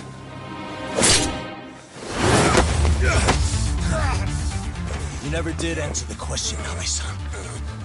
Who had the authority to erase the security cameras? Who wants Kawana dead so bad that they do it inside? Even if I told you, what the fuck could you do about it, Detective Smartass? Leave it alone, Yagami. It's for your own good. Is that your call? Well, I think I'll be the judge of that. You little piece of shit! I've had enough!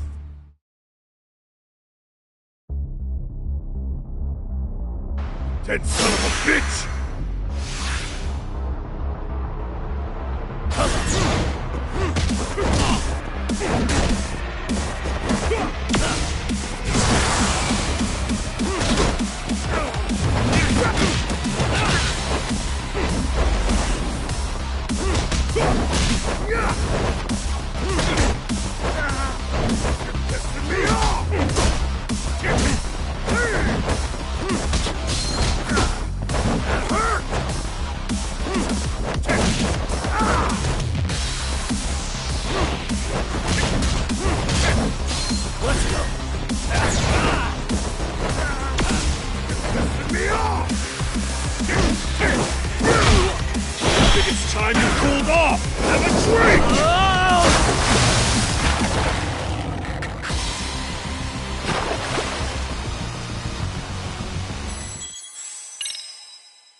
Dead son of a bitch!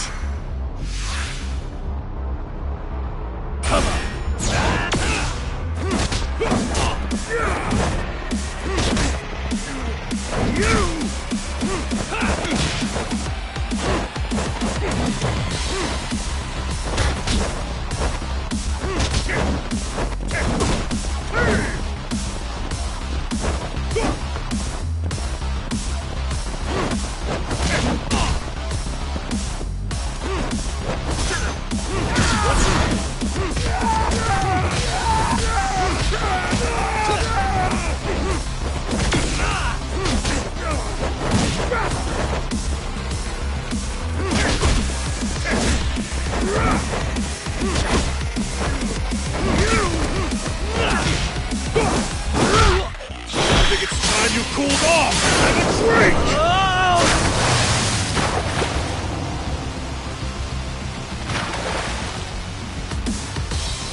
Dead son of a bitch! Come on!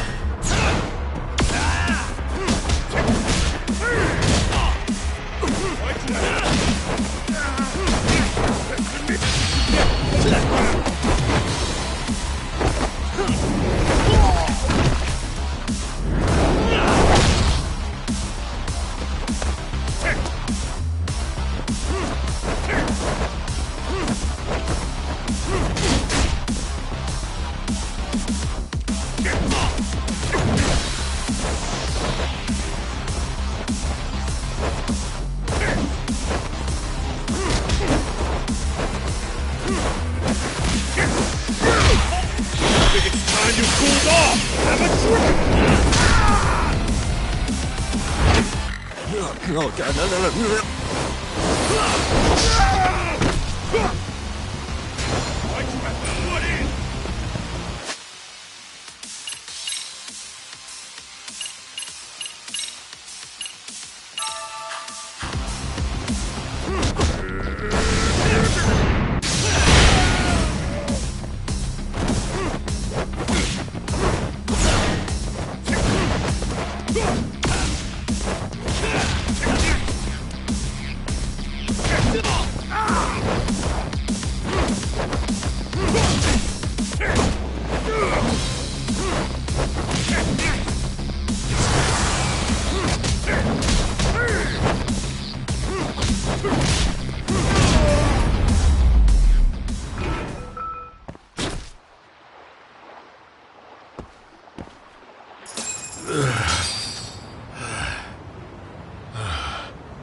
They broke the lock and forced their way into Sawa-sensei's place. That's when Soma came in. I'm sure she was terrified. They were pointing an ice pick at her. When I found her, her eyes were still open. And I could see the tears. Yet the police are going after Kuwana instead of Soma. And the cops that were there know he isn't a suspect, but say their hands are tied. So it'll be my voice you hear instead of hers. And when they come to silence me, I'll know who the puppet masters are.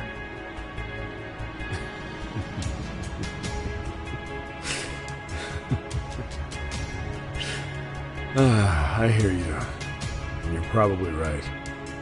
And if you have any idea who might be pulling the strings, I need you to tell me before it's too late. Is there anyone on the force who would want Kuwana dead? The moment we opened Sawa-sensei's case, the Kanagawa brass had a suspect file ready to go. They didn't point to your guy Soma. They named you Kitakata, alias Kuwana the Handyman. Hilarious, isn't it? We were the first to the scene, which means the bigwigs pulled the suspect file before it even happened. Where'd the info about Kitakata come from? Not sure. But the National Police Agency said it came from public security. Public security?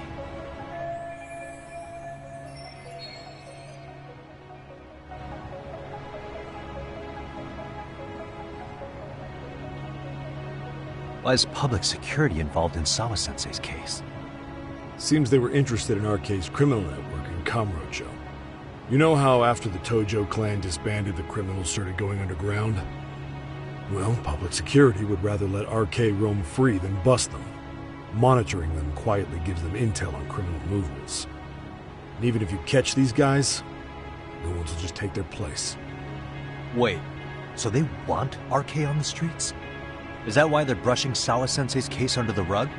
If RK goes down in one fell swoop over a murder case, then they have to find a new source of intel. Purely speaking, from public security's point of view, that is. Unbelievable. Not that they'd ever say that out in, well, public. If you believe public security, there's no way RK killed Sawa-sensei. What the hell? Do they even have a reason? Not that I'm aware of. On top of that, I asked Tokyo PD about Soma. He doesn't have a record. No priors, no census registry, not even a damn profile pic. Then, what does that mean? The man known as Kazuki Soma doesn't exist, basically. Maybe that's how it's always been. Maybe it's a cover-up. They had plenty of files on Kuwana to send our way instead. They're the ones who made him the prime suspect in Sawa-sensei's case, too. That doesn't make any sense. Look, Kuwana's a scapegoat for RK. Public security wants to shut the curtains on Sawa-sensei's case with him. As far as they're concerned, with Kuwana silenced, it'll all balance out. So that's what you meant by Kuwana having an accident. Right. Better to flush your shit than keep a lid on it.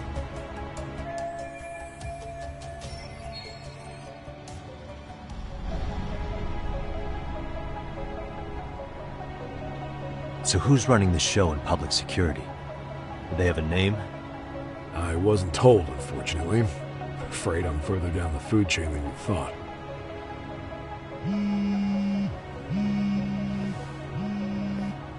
Yeah, Watanabe speaking. Huh? Ijincho? Huh? Right. Got it. Call me if anything else comes up. Kuwana's been spotted. A witness reported seeing him in Ijincho. Seriously? He's back here? Couldn't say for sure. Where's he at? Fukutokucho, in Koreatown, where the Komi Jewel hang out. The police are headed there now. Komi Jewel? Apparently it means spider web in Korean. You haven't seen it? It's made to look like it's abandoned. And Kuwana's there? You're not gonna say you got that from me, right? I don't have much time. You said Kuwana might have an accident, didn't you? I'm sure that's why you're telling me all this. If you find him, let him know it's public security that's after him. They mean business.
Yagamishi, it's me.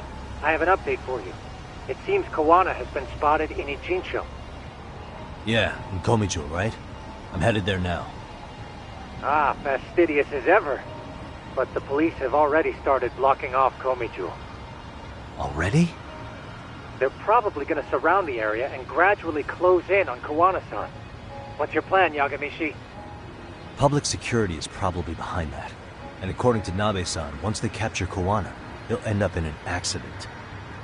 An accident? Long story short, I need to find Kawana before the cops do. Can you navigate me to him? I most certainly can. For now, just keep heading toward Komichu. In the meantime, I'll be monitoring the surrounding area. Oh, and I'll dispatch Sugiurashi. Appreciate that, Tsukumo.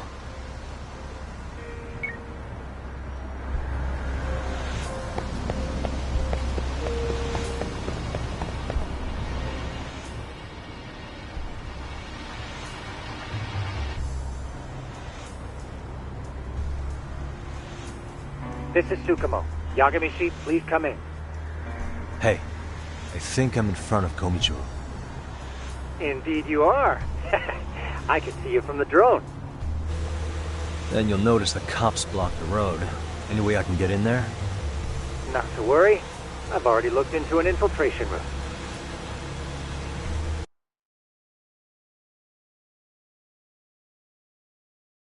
Alright, let's way to go.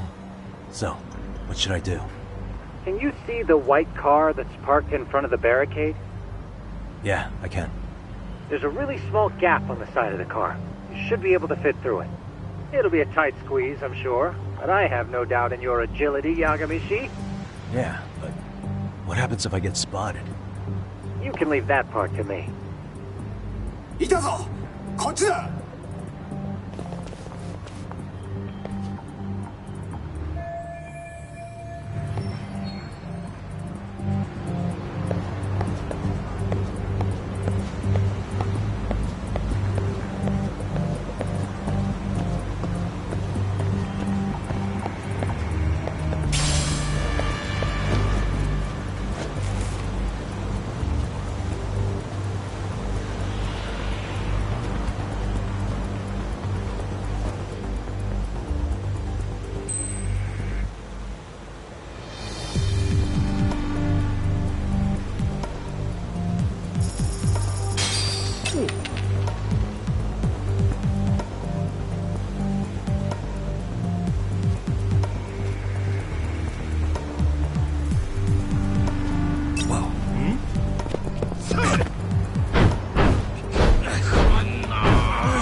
Alright, let's go. Way to go.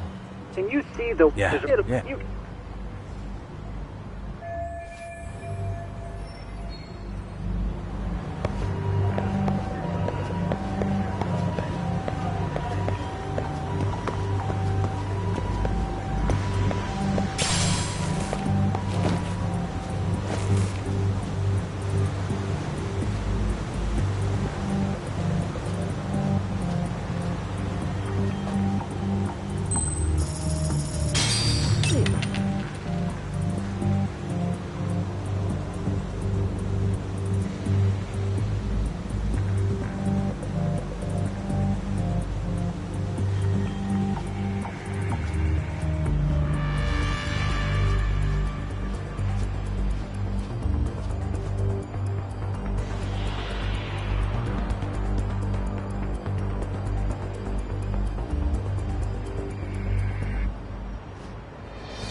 Tsukumo, where should I go from here?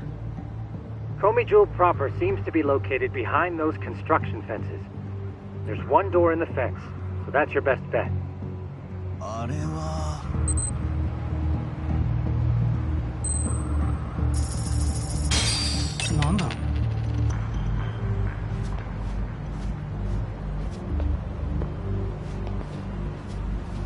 Whoa.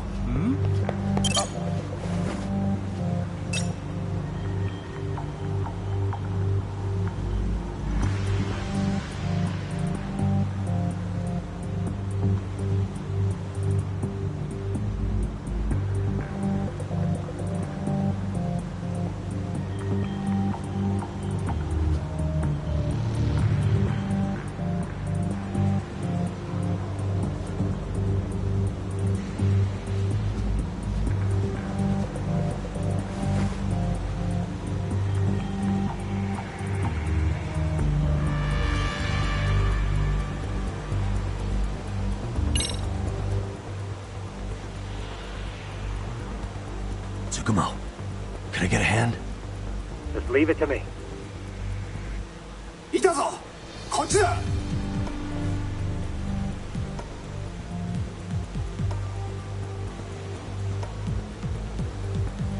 Okay, makes sense.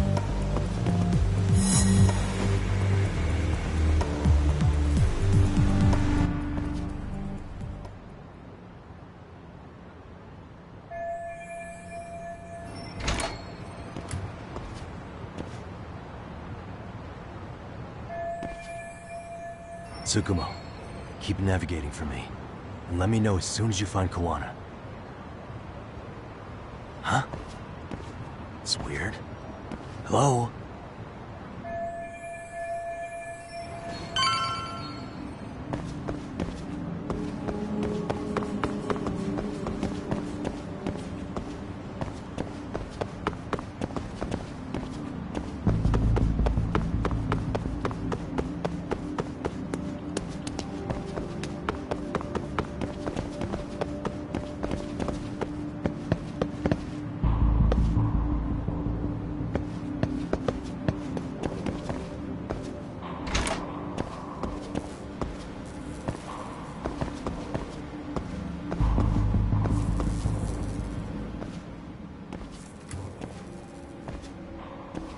Kitakata-sensei!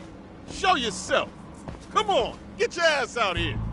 Relax with the yelling, will you? You're giving away our location. How am I supposed to relax? This shit's intense!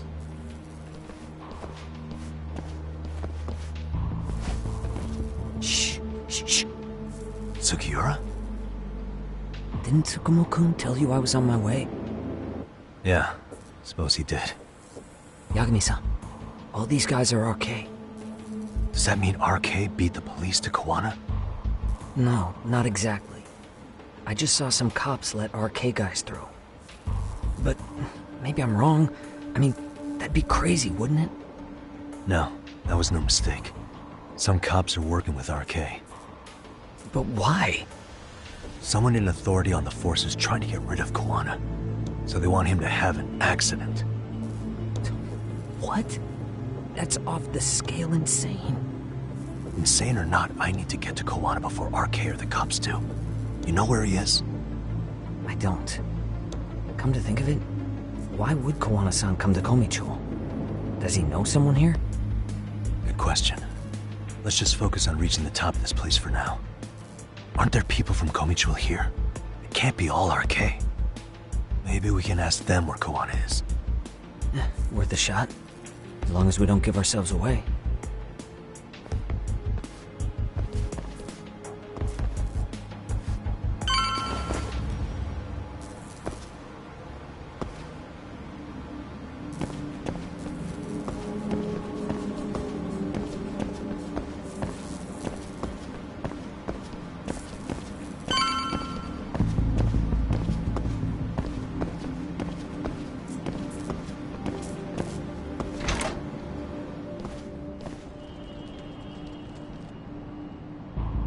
That looks like a lot of RK muscle to me, Yagami-san. Yeah, but if that many are out searching, the silver lining is that they don't have a lead on Kawana. True. We'll just have to stay one step ahead of them then. I don't see anywhere else we can go, so let's go up those stairs.